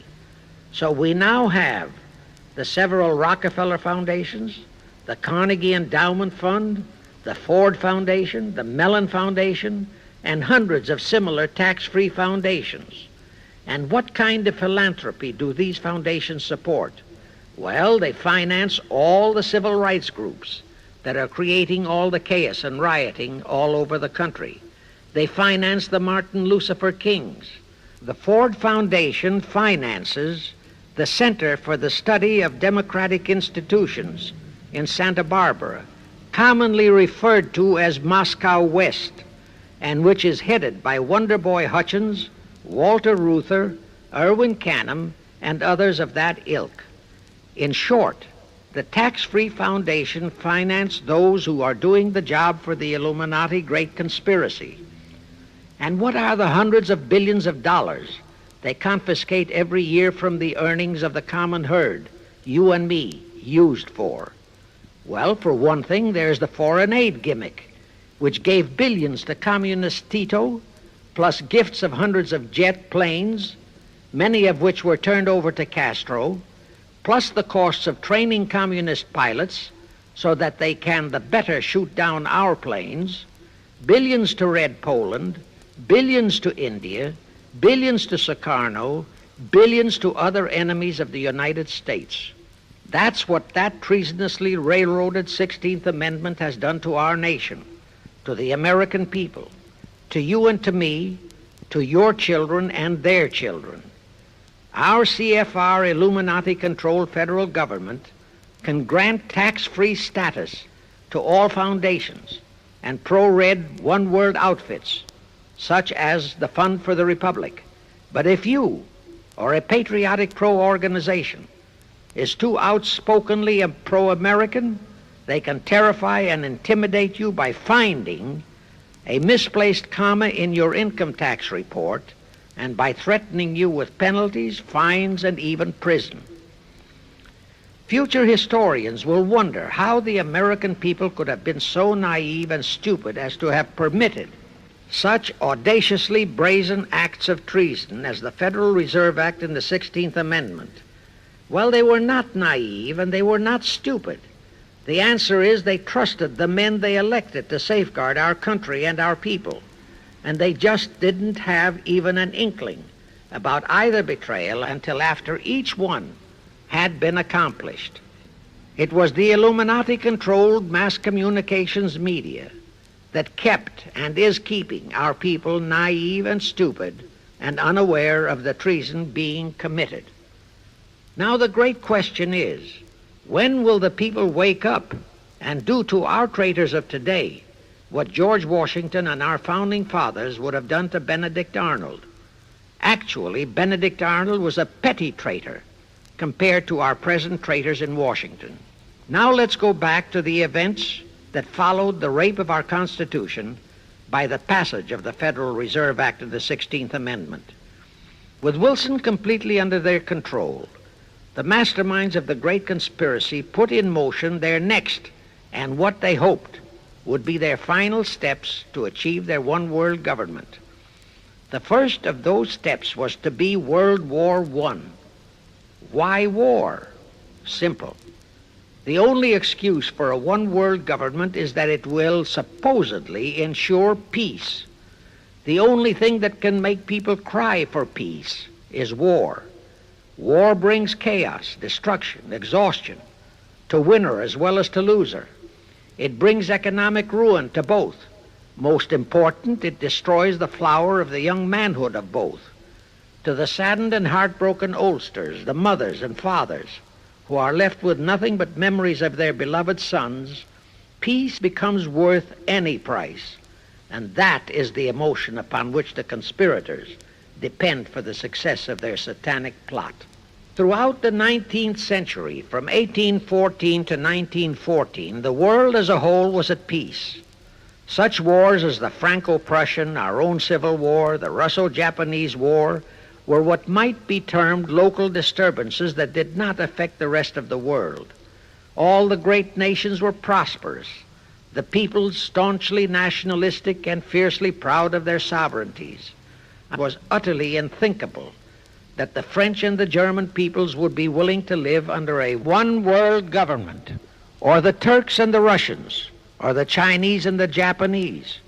Even more unthinkable that a Kaiser Wilhelm, or a Franz Joseph, or a Tsar Nicholas, or any monarch would willingly and meekly surrender his throne to a one-world government. But bear in mind that the peoples in all nations are the real power, and only one thing, war, could make the peoples yearn and clamor for a peace-ensuring one-world government. But it would have to be a frightful and horribly devastating war. It could not be just a local disturbing war between just two nations. It would have to be a world war. No major nation must be left untouched by the horrors and devastation of such a war. The cry for peace must be made universal. Actually, that was the format set by the Illuminati and Nathan Rothschild at the turn of the 19th century. They first maneuvered all of Europe into the Napoleonic Wars. Then the Congress in Vienna, which they, and particularly Rothschild, planned to transform into a League of Nations, which was to have been the housing for their one-world government, exactly as the present United Nations was set up to be the housing for the forthcoming, God forbid, one-world government. Anyway, that was the format the House of Rothschild and Jacob Schiff decided to employ to achieve their objective in 1914. Of course, they knew that that same format had failed in 1814, but they theorized that was only because the Tsar of Russia had torpedoed that scheme. Well, the present 1914 conspirators would eliminate that 1814 fly in the ointment. They'd make sure that after the New World War, they were conspiring, there'd be no Tsar of Russia around to throw monkey wrenches into the machinery. I won't go into how they accomplished this first step to launch a world war. History records that World War I was precipitated by a trivial incident, the kind of incident both Weishaupt and Albert Pike had incorporated in their blueprints. That incident was the assassination of an Austrian archduke, arranged by the Illuminati masterminds. The war followed. It involved Germany, Austria-Hungary, and their allies, so-called the Axis powers, against France, Britain, and Russia, called the Allies. Only the United States was not involved during the first 2 years. By 1917, the conspirators had achieved their primary objective. All of Europe was in a state of destitution. All the peoples were war-weary and crying for peace. And the outcome, too, was all set. It was to come as soon as the United States would be hurled in on the side of the Allies. And that was all set to happen immediately after Wilson's re-election. After that, there could be only one outcome: complete victory for the Allies. To fully confirm my statement that long before 1917, the conspiracy headed in America by Jacob Schiff had it all set to hurl the United States into that war, I will cite the proof. When Wilson was campaigning for re-election in 1916, his chief appeal was, "Re-elect the man who will keep your sons out of the war." But during that same campaign, the Republican Party publicly charged that Wilson had long committed himself to throw us into the war. They charged that if he would be defeated, he would accomplish that act during his few remaining months in office. But if re-elected, he would hold off until after re-election. But at that time, the American people looked upon Wilson as a God-man. Well, Wilson was re-elected, and as per the schedule of the conspirators, he hurled us into the war in 1917. He used the sinking of the Lusitania as an excuse, a sinking which also was prearranged. Roosevelt, also a God-man in the eyes of the American people, followed the same technique in 1941 when he used the prearranged Pearl Harbor attack as his excuse for hurling us into World War II. Now, exactly as the conspirators planned, victory for the Allies would eliminate all the monarchs of the defeated nations and leave all their peoples leaderless, confused, bewildered, and perfectly conditioned for the one world government the great conspiracy intended would follow. But there still would be an obstacle, the same obstacle that had balked the Illuminati and Rothschild at that Congress in Vienna peace gathering after the Napoleonic Wars. Russia would be on the winning side this time, as it was in 1814. Therefore, the Tsar would be securely on his throne. Here it is pertinent to note that Russia, under the Tsarist regime, had been the one country in which the Illuminati had never made any headway, nor had the Rothschilds ever been able to infiltrate their banking interests. Thus, a winning Tsar would be more difficult than ever to cope with. Even if he could be enticed into a so-called League of Nations, it was a foregone conclusion that he would never, but never go for a one-world government. So even before the outbreak of World War I, the conspirators had a plan in the making to carry out Nathan Rothschild's vow of 1814 to destroy the Tsar and also murder all possible royal heirs to the throne. And it would have to be done before the close of the war, and the Russian Bolsheviki were to be their instruments in this particular plot. From the turn of the century, the chiefs of the Bolsheviki were Nikolai Lenin, Leon Trotsky, and later Joseph Stalin. Of course, those were not their true family names. Prior to the outbreak of the war, Lenin headquartered in Paris. After the outbreak, Switzerland became his haven. Trotsky's headquarters were on the Lower East Side in New York, largely the habitat of Russian Jewish refugees. Both Lenin and Trotsky were similarly bewhiskered and unkempt. In those days, that was the badge of Bolshevism. Both lived well, yet neither had a regular occupation. Neither had any visible means of support, yet both always had plenty of money. All those mysteries were solved in 1917. Right from the outset of the war, strange and mysterious goings-on were taking place in New York. Night after night, Trotsky darted furtively in and out of Jacob Schiff's palatial mansion. And in the dead of those same nights, there were gatherings of hoodlums of New York's Lower East Side, all of them Russian refugees, at Trotsky's headquarters, and all were going through some mysterious sort of training process. But it was all shrouded in mystery. Nobody talked, although it did leak out that Schiff was financing all of Trotsky's activities. Then suddenly Trotsky vanished. So did approximately 300 of his trained hoodlums. Actually, they were on the high seas in a Schiff-chartered ship bound for a rendezvous with Lenin and his gang in Switzerland. And on that ship was $20 million in gold, the $20 million Schiff provided to finance the Bolsheviki takeover of Russia. In anticipation of Trotsky's arrival, Lenin prepared to throw a party in his Switzerland hideaway. Men of the very highest places in the world were to be guests at that party. Among them were the mysterious Colonel Edward Mandel House, Woodrow Wilson's mentor and palsy-walsy, and more important, Schiff's special and confidential messenger. Another of the expectant guests was Warburg of the Warburg banking clan in Germany, who were financing the Kaiser, and whom the Kaiser had rewarded by making him chief of the secret police of Germany. In addition, there were the Rothschilds of London and Paris, also Litvinov, Kaganovich, Stalin, who was then head of a train and bank-robbing gang of bandits. He was known as the Jesse James of the Urals. And here I must remind that England and France were then long in war with Germany, and that on February 3, 1917, Wilson had broken off all diplomatic relations with Germany. Therefore, Warburg, Colonel House, the Rothschild, and all those others were enemies. But of course, Switzerland was neutral ground where enemies could meet and be friends, especially if they had some scheme in common.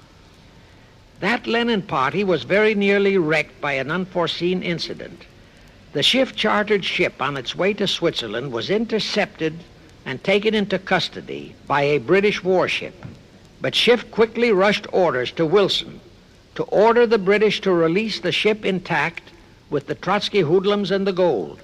Wilson obeyed.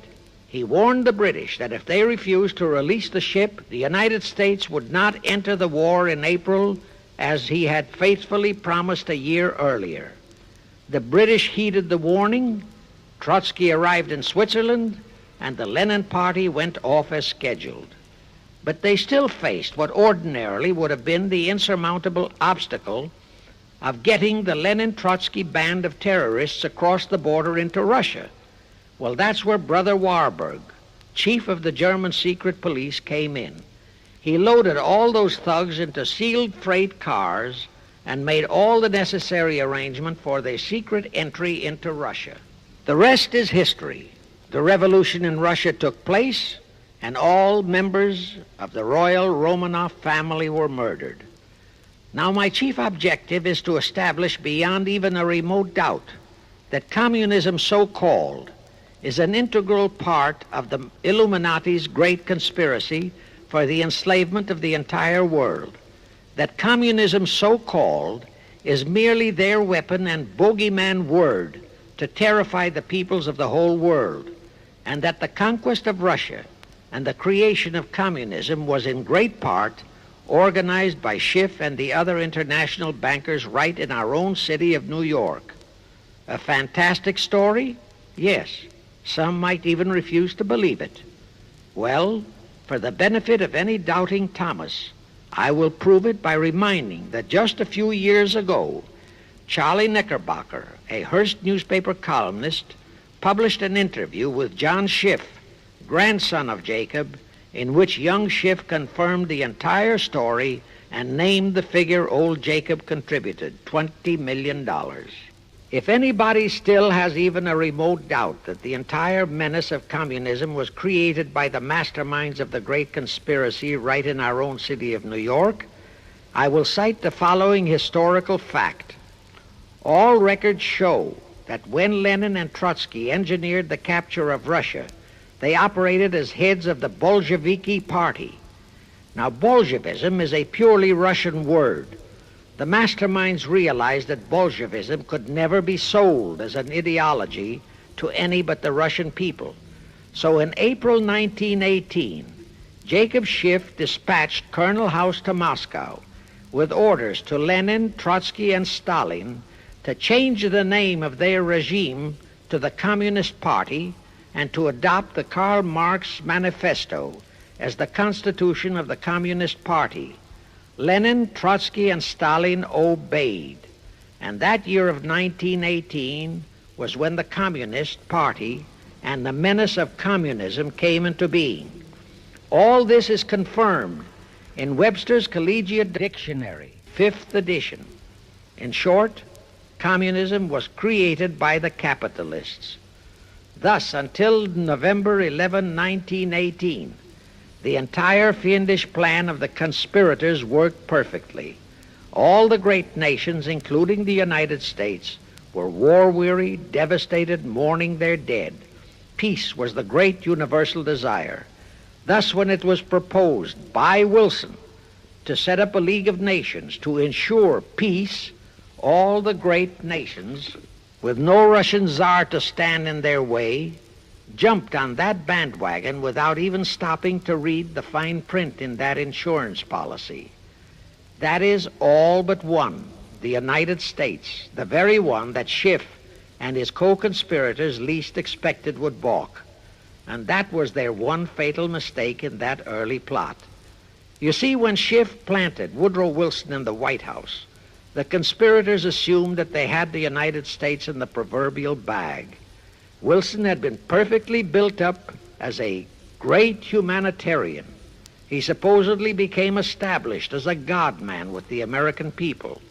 There was every reason for the conspirators to have believed that he would easily hornswoggle Congress into buying the League of Nations sight unseen, exactly as the Congress of 1945 bought the United Nations sight unseen. But there was one man in the Senate in 1918 who saw through that scheme just as the Russian Tsar did in 1814. He was a man of great political stature, almost as great as that of Teddy Roosevelt, and fully as astute. He was highly respected and trusted by all members of both houses of Congress and by the American people.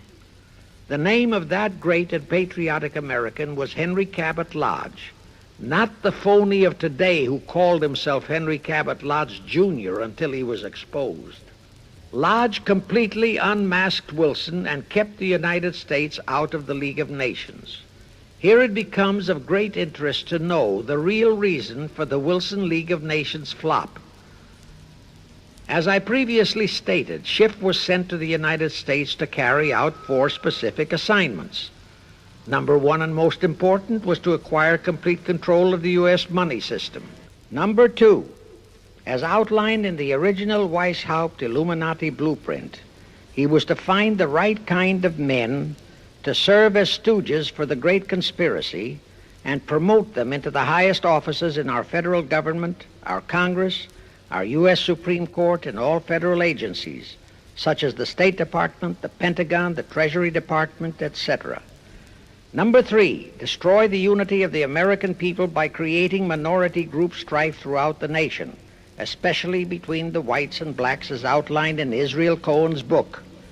Number 4, create a movement to destroy religion in the United States with Christianity to be the chief target or victim. In addition, he was strongly reminded of the imperative directive in the Illuminati blueprint to achieve full control of all mass communications media, to be used to brainwash the people into believing and accepting all of the maneuverings of the great conspiracy. Schiff was warned that only control of the press, at that time our only mass communications media, would enable him to destroy the unity of the American people. Now then, Schiff and his co-conspirators did set up the NAACP, the National Association for the Advancement of the Colored People, in 1909. And in 1913, he set up the Anti-Defamation League of the B'nai B'rith. Both were to create the necessary strife. But in the early years, the ADL operated very timidly, perhaps for fear of a pogrom-like action by an aroused and enraged American people. And the NAACP was practically dormant because its white leadership didn't realize that they would have to develop firebrand Negro leaders, such as Martin Lucifer King, for one, to spark the then completely satisfied and contented mass of Negroes. In addition, he, Schiff, was busy developing and infiltrating the stooges to serve in all high places in our Washington government and in the job of acquiring control of our money system and the creation of the 16th Amendment. He also was very busy with the organizing of the plot for the takeover of Russia. In short, he was kept so busy with all those jobs that he completely overlooked the supreme job of acquiring complete control of our mass communications media. That oversight was the direct cause for Wilson's failure to lure the United States into the League of Nations, because when Wilson decided to go to the people to overcome the opposition of the Lodge-controlled Senate, despite his established but phony reputation as a great humanitarian, he found himself faced by a solidly united people and by a loyal press whose only ideology was Americanism and the American way of life. At that time, due to the ineptness and ineffectiveness of both the ADL and the NAACP, there were no organized minority groups, no Negro problems, no so-called anti-Semitic problem to sway the people's thinking. There were no lefts, there were no rights, no prejudices for crafty exploitations. Thus, Wilson's League of Nations appeals fell on deaf ears. That was the end of Woodrow Wilson, the conspirator's great humanitarian. He quickly abandoned his crusade and returned to Washington, where he shortly died an imbecile brought on by syphilis. And that was the end of the League of Nations as a corridor into one world government. Of course, that debacle was a terrible disappointment to the masterminds of the Illuminati conspiracy. But they were not discouraged. As I have previously stressed, this enemy never quits. They simply decided to reorganize and try from scratch again. By this time, Schiff was very old and slow. He knew it. He knew that the conspiracy needed a new, younger, and more active generalship. So on his orders, Colonel House and Bernard Baruch organized and set up what they called the Council on Foreign Relations, the new name under which the Illuminati would continue to function in the United States. The hierarchy, officers and directors of the CFR, is composed principally of descendants of the original Illuminati, many of whom had abandoned their old family names and acquired new Americanized names. For one example, we have Dillon, who was Secretary of Treasury of the United States, whose original name was Lepowski. Another example is Paley, head of the CBS TV channel, whose true name is Polinsky. The membership of the CFR is approximately 1,000 in number and contains the heads of virtually every industrial empire in America, such as Blau, president of the U.S. Steel Corporation, Rockefeller, king of the oil industry, Henry Ford II, and so on. And, of course, all the international bankers, also the heads of the tax-free foundations, are officers and or active CFR members. In short, all the men who provide the money and the influence to elect the CFR chosen presidents of the United States, congressmen, senators, and who decide the appointments of our various secretaries of state, of the Treasury, of every important federal agency, are members of the CFR, and very obedient members indeed.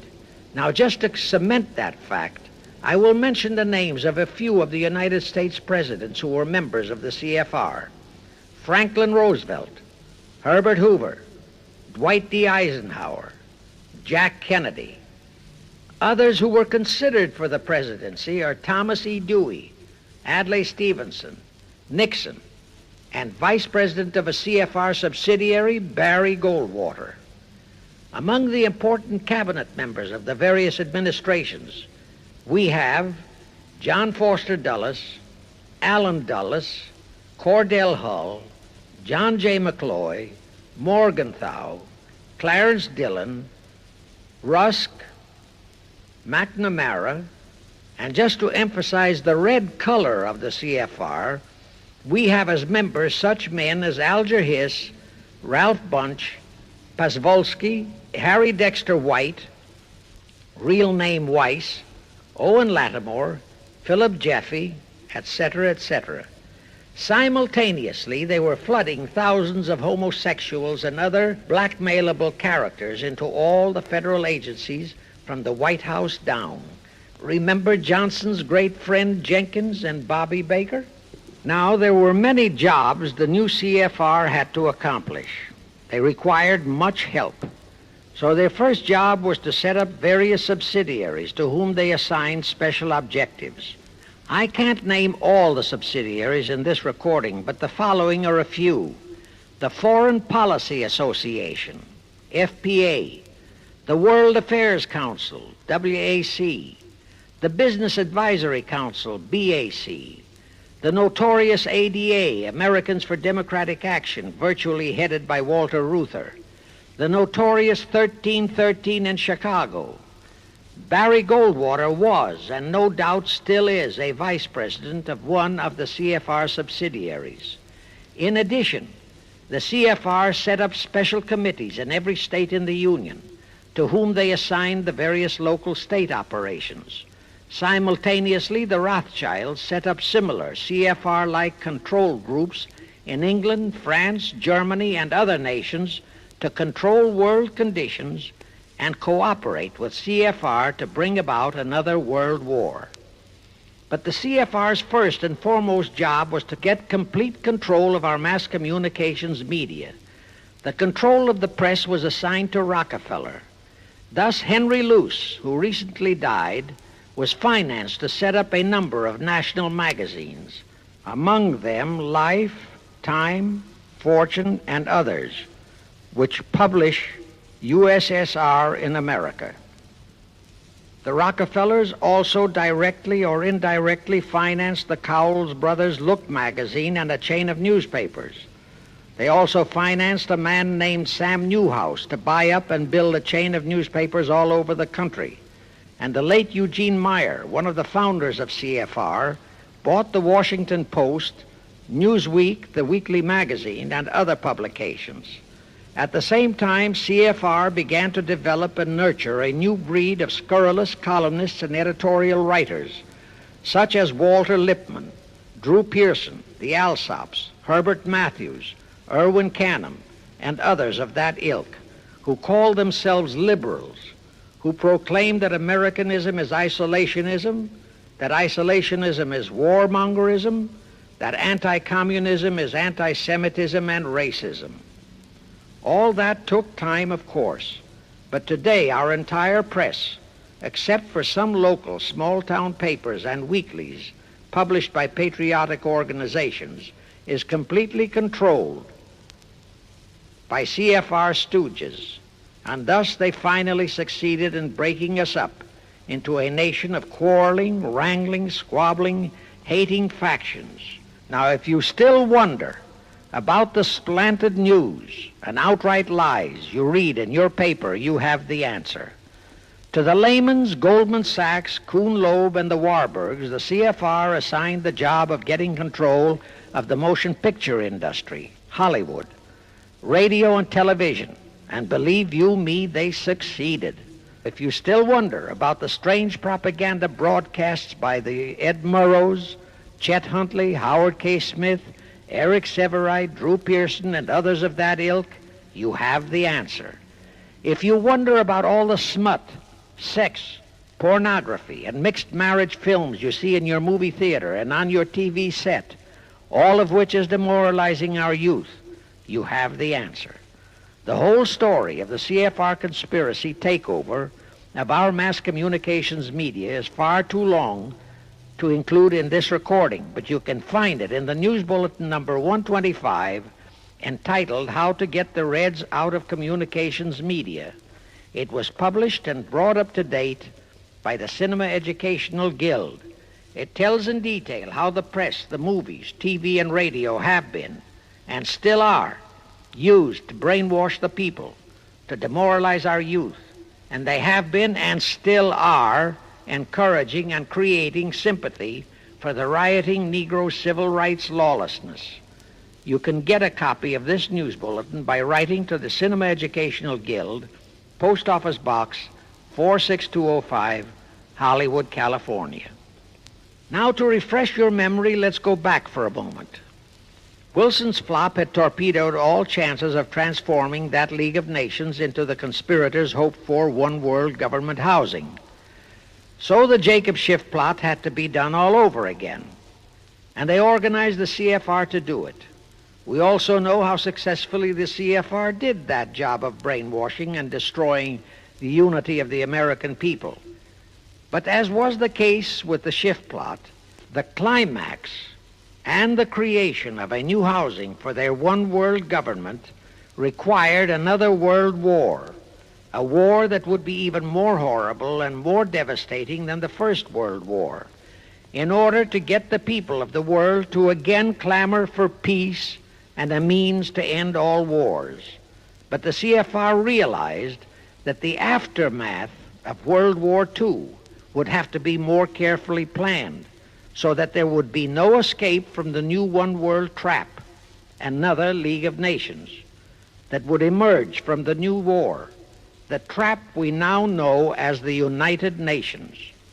And they hit upon a perfect strategy to ensure that no escape.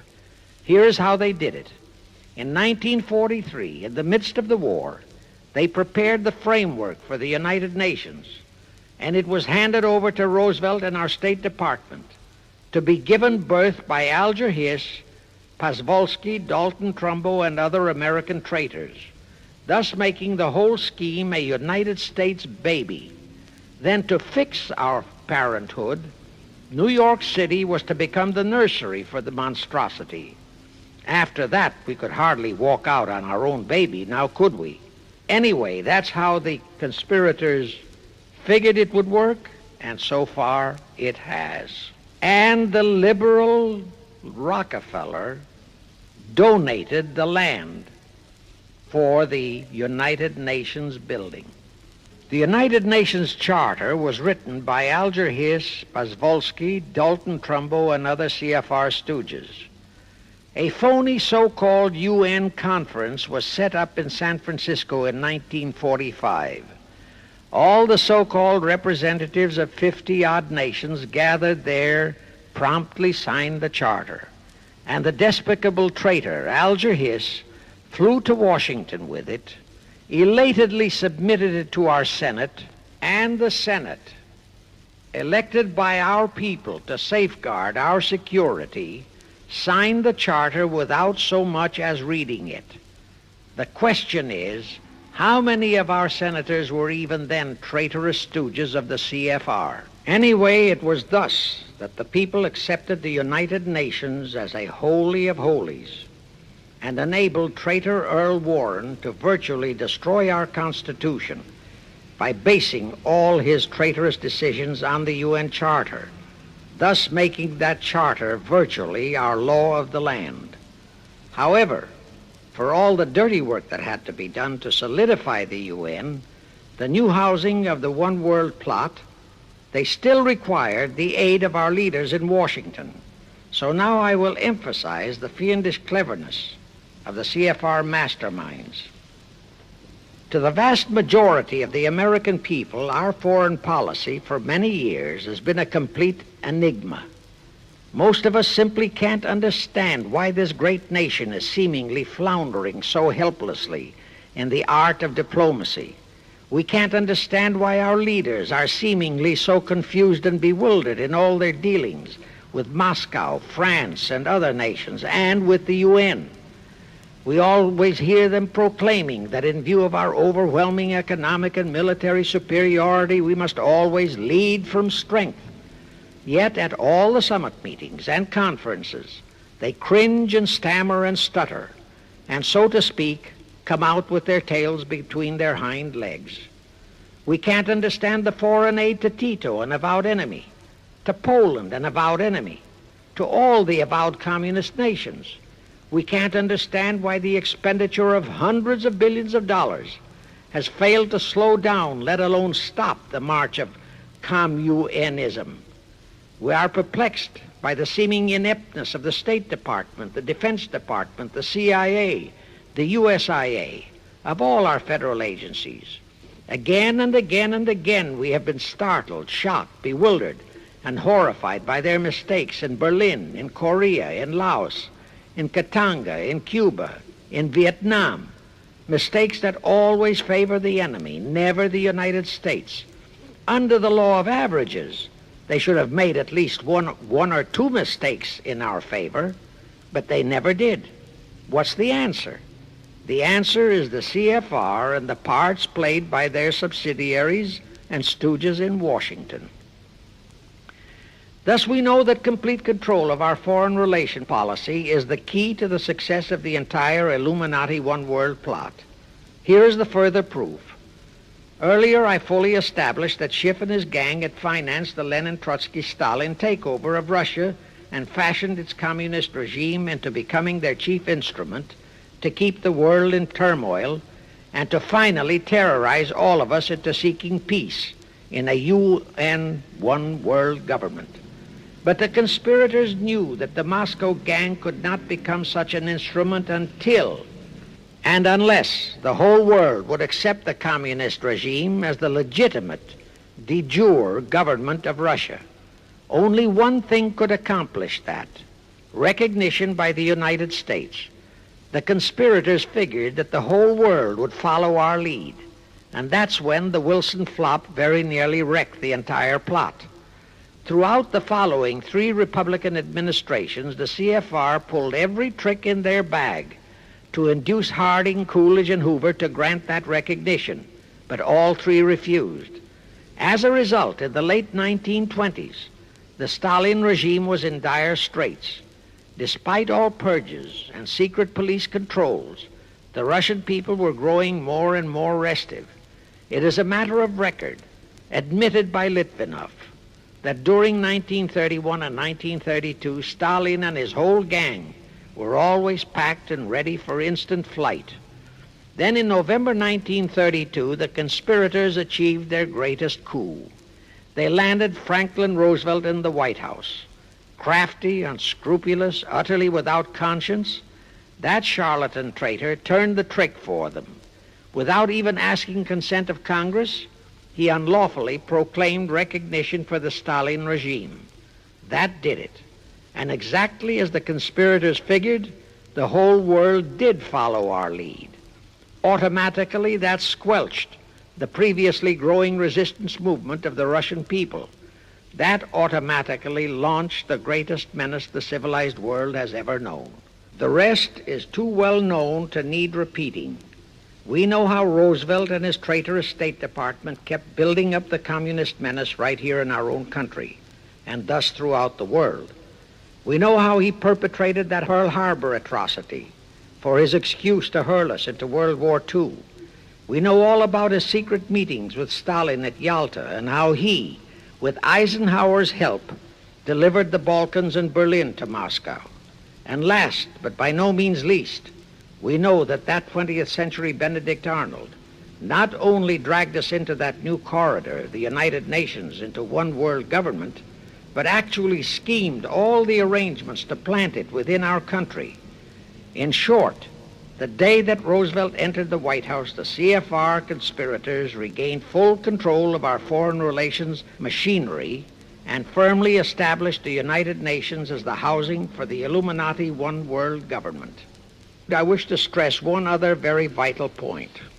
That Wilson League of Nations flop brought Schiff and his gang to the realization that control of just the Democratic Party was not enough. True, they could create a crisis during the Republican administration, as they did in 1929 with their Federal Reserve manufactured crash and depression, which would bring another Democrat stooge back into the White House. But they realized that a 4-year disruption in their control of our foreign relation policies could play havoc with the progress of their conspiracy. It could even break up their entire strategy, as it almost did before Roosevelt saved it with his recognition of the Stalin regime. Thereupon, after that Wilson debacle, they began to formulate plans to achieve control of both of our national parties. But that posed a problem for them. Manpower, stooges in the Republican Party, also added manpower for the Democratic Party, because control of just the man in the White House would not be enough. They'd have to provide that man with trained stooges for his entire cabinet, men to head the State Department, the Treasury Department, the Pentagon, the CIA, the U.S.A, etc. In short, every member of the various cabinets would have to be a chosen tool of the CFR, such as Rusk and McNamara, also all undersecretaries and assistant secretaries. That would give the conspirators absolute control of all our policies, both domestic and, most important, foreign. That course of action would require a reserve pool of trained stooges, instantaneously ready for administrative changes and for all other exigencies. All such stooges would of necessity have to be men of national reputation, high in the esteem of the people, but they would have to be men without honor, without scruple, without conscience, men who would be vulnerable to blackmail.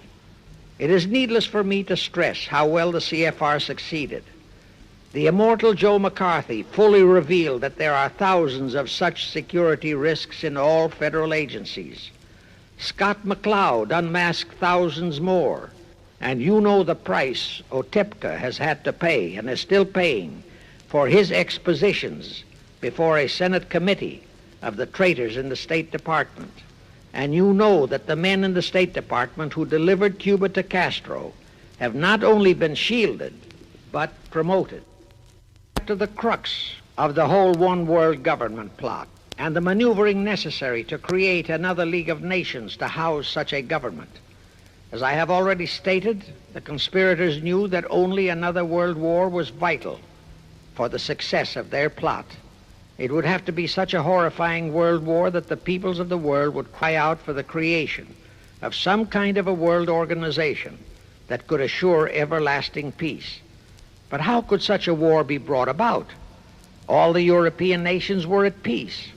None had any quarrels with their neighboring nations. And certainly their tools in Moscow wouldn't dare to start a war.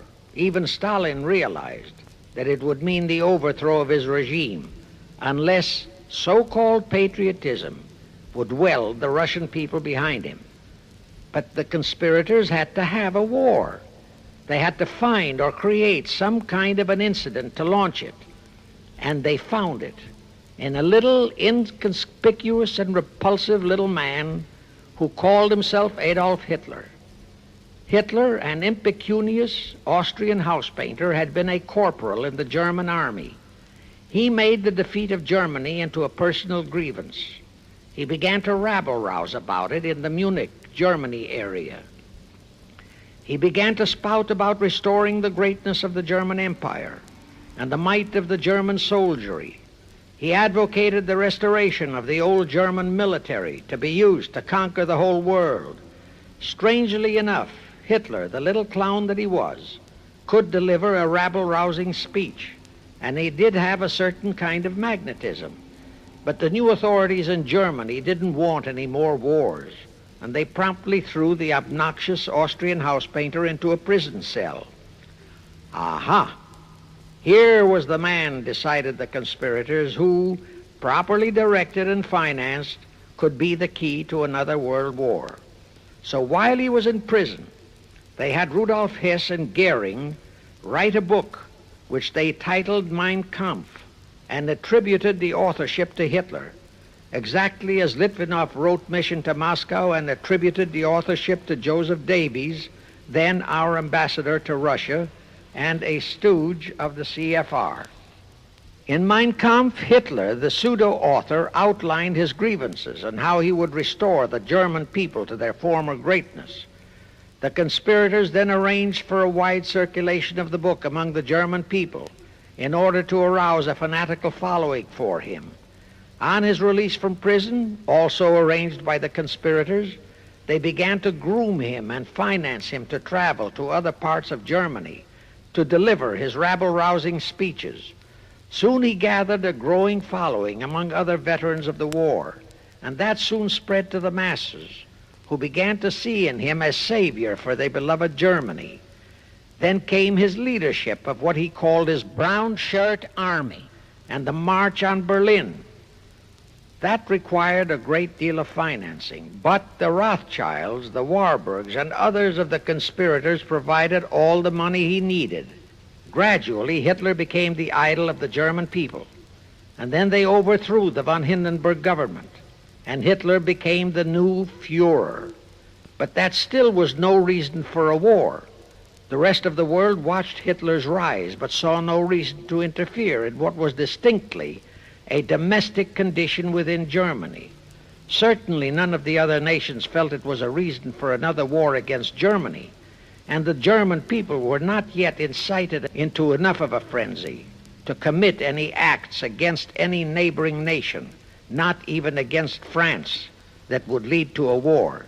The conspirators realized they would have to create such a frenzy that would cause the German people to throw caution to the winds and at the same time horrify the whole world. And incidentally, Mein Kampf was actually a follow-up of Karl Marx's book, A World Without Jews. The conspirators suddenly remembered how the Schiff Rothschild gang had engineered the pogroms in Russia, which slaughtered many, many thousands of Jews and created a worldwide hatred for Russia. And they decided to use that same unconscionable trick to inflame the new Hitler-led German people into a murderous hatred of the Jews. Now, it is true that the German people never had any particular affection for the Jews, but neither did they have an ingrained hatred for them. Such a hatred would have to be manufactured, so Hitler was used to create it. This idea more than appealed to Hitler. He saw in it the grisly gimmick to make him the God-man of the German people. Thus, craftily inspired and coached by his financial advisors, the Warburgs, Rothschilds, and all the Illuminati masterminds, he blamed the Jews for the hated Versailles Treaty and for the financial ruination that followed the war. The rest is history. We know all about the Hitler concentration camps and the incineration of hundreds of thousands of Jews, not the 6 million, nor even the 600,000 claimed by the conspirators, but it was enough. And here let me reiterate how little the internationalist bankers, the Rothschilds, Schiffs, Lehmans, Warburgs, Baruchs, care about their racial brethren who were the victims of their nefarious schemes. In their eyes, the slaughter of the several 100,000 innocent Jews by Hitler didn't bother them at all.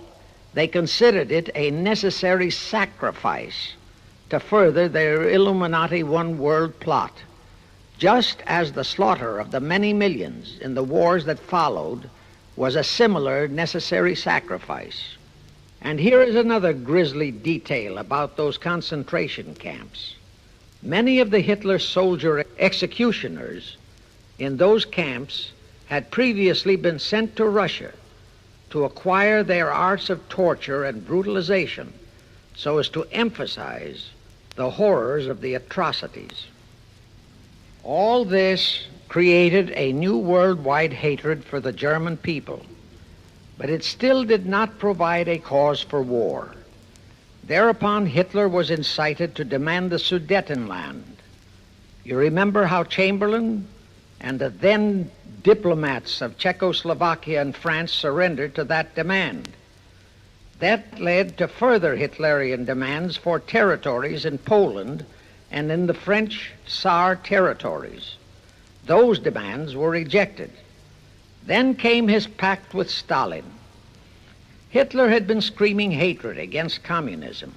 Oh, how he ranted against communism.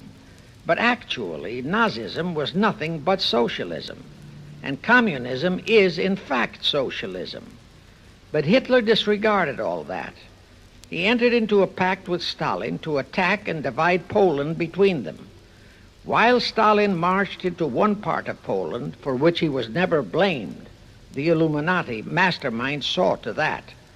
Hitler launched a blitzkrieg on Poland from his side. The conspirators finally had their new world war, and what a horrible war it was. And in 1945, the conspirators finally achieved the United Nations, their new housing for their one world government. And truly amazing, all of the American people hailed this foul outfit as a holy of holies, even after all the true facts about how the UN was created were revealed. The American people continued to worship that evil outfit. Even after Alger Hiss was unmasked as a Soviet spy and traitor, the American people continued to believe in the UN. Even after I had publicly revealed the secret agreement between Hiss and Molotov that a Russian would always be the head of the military secretariat, and by that token, the real master of the UN, most of the American people continued to believe that the UN could do no wrong. Even after Trygve Lie, the first Secretary General of the UN, confirmed that Hiss-Molotov secret agreement in his book For the Cause of Peace, the vast majority of our people refused to lose faith in the UN. Even after the truth about the Korean War was revealed, how the Russian General Vasiliev, head of that UN military secretariat, was given a leave of absence by the UN so that he could take command of the North Koreans and Red Chinese who were fighting the so-called UN police action under our own General MacArthur, who by orders of the UN was fired by the pusillanimous Truman in order to prevent his winning that war, our people still believed in the UN. Despite our 150,000 sons who were murdered and maimed in that war, the people continued to regard the UN as a sure means for peace. Even after it was revealed in 1951 that the UN, using our own American soldiers under UN command and the UN flag, in collusion with our traitorous State Department and the Pentagon, had been invading many small cities in California and Texas in order to perfect their plan for the complete takeover of our country, most of our people brushed it off and continued their belief that the UN is a holy of holies. Do you know that the UN Charter was written by traitor Alger Hiss, Molotov, and Wyszynski? That Hiss and Molotov had made that secret agreement that the military chief of the UN was always to be a Russian appointed by Moscow? Do you know that at their secret meetings at Yalta, Roosevelt and Stalin, at the behest of the Illuminati operating as the CFR, decided that the UN must be placed on American soil? Do you know that most of the UN Charter was copied intact, word for word, from the Marx Manifesto and Russia's so-called Constitution? Do you know that the only two senators who voted against the UN so-called treaty were the only two senators who had read it? Do you know that since the UN was founded, communist enslavement has grown from 250 million to 1 billion? Do you know that since the UN was founded to ensure peace, there have been at least 20 major wars incited by the UN, just as they are now inciting a war against Little Rhodesia? Do you know that under the UN setup, the American taxpayers have been forced to make up the UN Treasury deficit of many millions of dollars because of Russia's refusal to pay her share? Do you know that the UN has never passed a resolution condemning Russia or her so-called satellites, but always condemns our allies? Do you know that J. Edgar Hoover said, "The overwhelming majority of the communist delegations to the UN are espionage agents"? And now, 66 senators voted for a consular treaty to open our entire country to Russian spies and saboteurs. Do you know that the UN helps Russia's conquest of the world by preventing the free world from taking any action whatsoever except to debate each new aggression in the UN General Assembly? Do you know that at the time of the Korean War, there were 60 nations in the UN, yet 95% of the UN forces were our American sons, and practically 100% of the cost was paid by the United States taxpayers? And surely you know that the UN policy during the Korean War was to prevent us from winning that war. Do you know that all the battle plans of General MacArthur had to go first to the UN to be relayed to Vasiliev, commander of the North Koreans and Red Chinese, and that any future wars fought by our sons under the UN flag would have to be fought under the control of the UN Security Council. Do you know that the UN has never done anything about the 80,000 Russian Mongolian troops that occupy Hungary? Where was the UN when the Hungarian freedom fighters were slaughtered by the Russians? Do you know that the UN and its peace army turned the Congo over to the communists? Do you know that the UN's own so-called peace force was used to crush, rape, and kill the white anti-communists in Katanga? Do you know that the UN stood by and did nothing while Red China invaded Laos and Vietnam? That it did nothing while Nehru invaded Goa and other Portuguese territories? Do you know that the UN was directly responsible for aiding Castro? That it does absolutely nothing about the many thousands of Cuban youngsters who are shipped to Russia for communist indoctrination? Do you know that Adlai Stevenson, of all people, said the free world must expect to lose more and more decisions in the UN? Do you know that the UN openly proclaims that its chief objective is one world government, which means one world laws, one world court, one world army, one world navy, one world air force, one world schools, and a one world church in which Christianity would be prohibited? Do you know that a UN law has been passed to disarm all American citizens and to transfer all our armed forces to the UN? Such a law was secretly signed by Saint Jack Kennedy in 1961.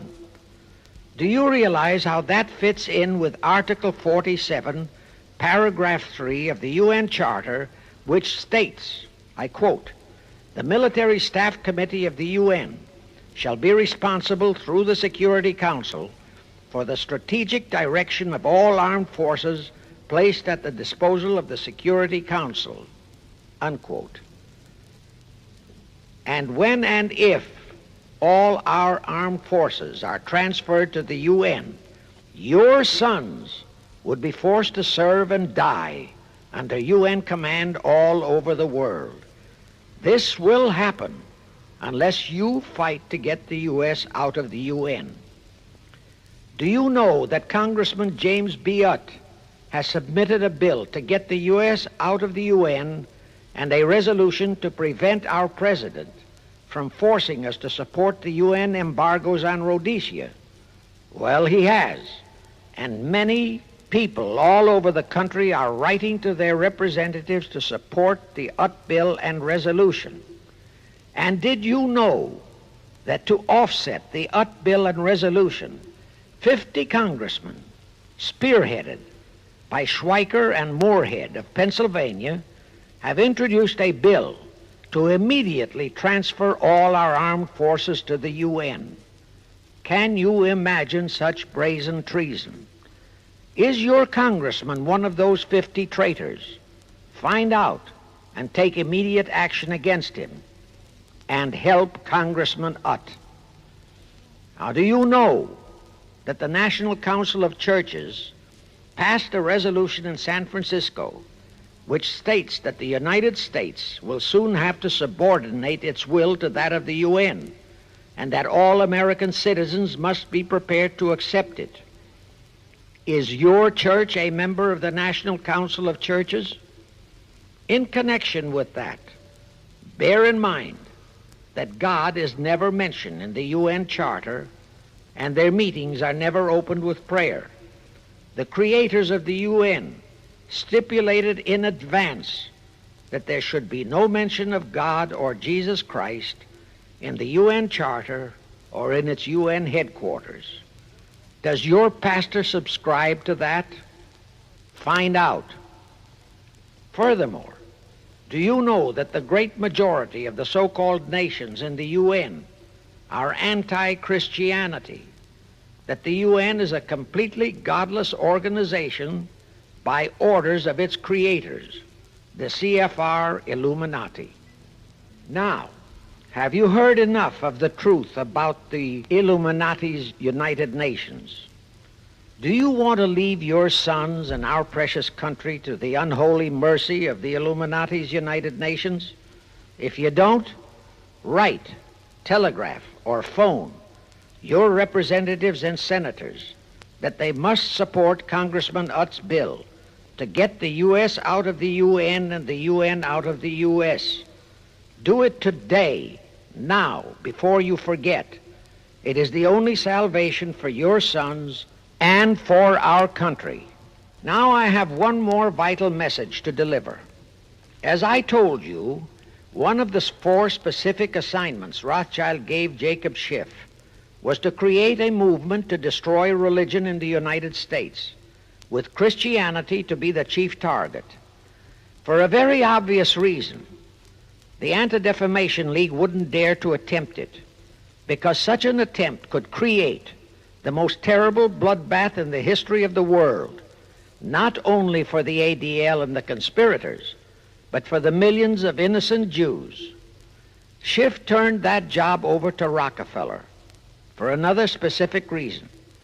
The destruction of Christianity could be accomplished only by those who are entrusted to preserve it, by the pastors, the men of the cloth. As a starter, John D. Rockefeller picked up a young so-called Christian minister by the name of Dr. Harry F. Ward, Reverend Ward, if you please. At that time, he was teaching religion at the Union Theological Seminary. Rockefeller found a very willing Judas in this reverend.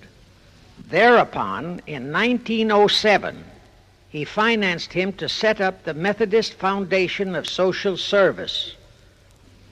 And Ward's job was to teach bright young men to become so-called ministers of Christ and to place them as pastors of churches.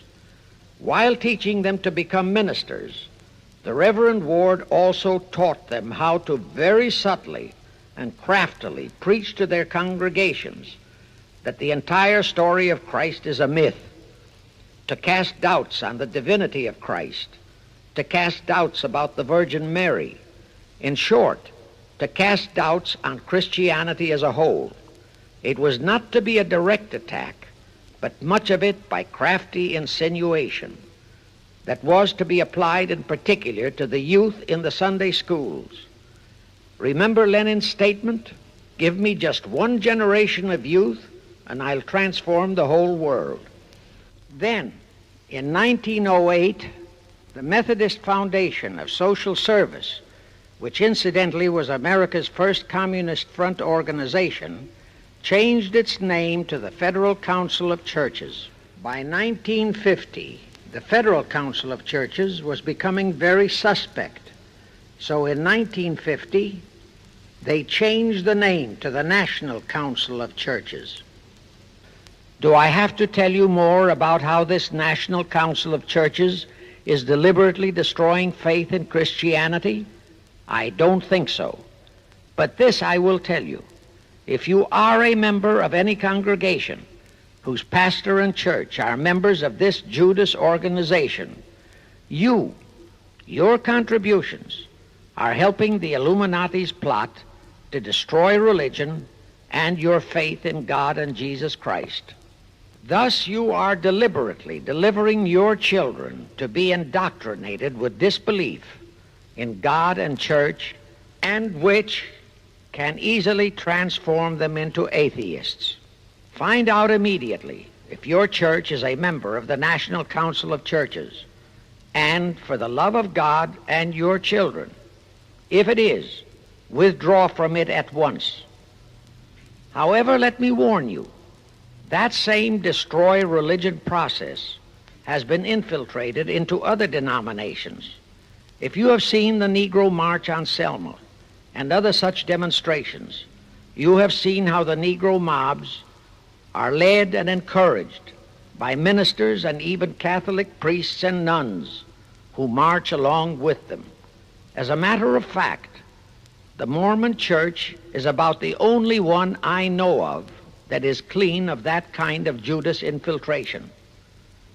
But of course, There are many individual churches and pastors who are honest and sincere. Find one such for yourself and for your children. Incidentally, this same Reverend Harry F. Ward was also one of the founders of the American Civil Liberties Union, a notorious pro-communist organization. He was the actual head of it from 1920 to 1940. He also was a co-founder of the American League Against War and Fascism, which, under Browder, became the Communist Party of the United States. In short, Ward's entire background reeked of communism, and he was identified as a member of the Communist Party. He died a vicious traitor to both his church and country, and this was the man old John D. Rockefeller picked and financed to destroy America's Christian religion, in accordance with the orders given to Schiff by the Rothschilds.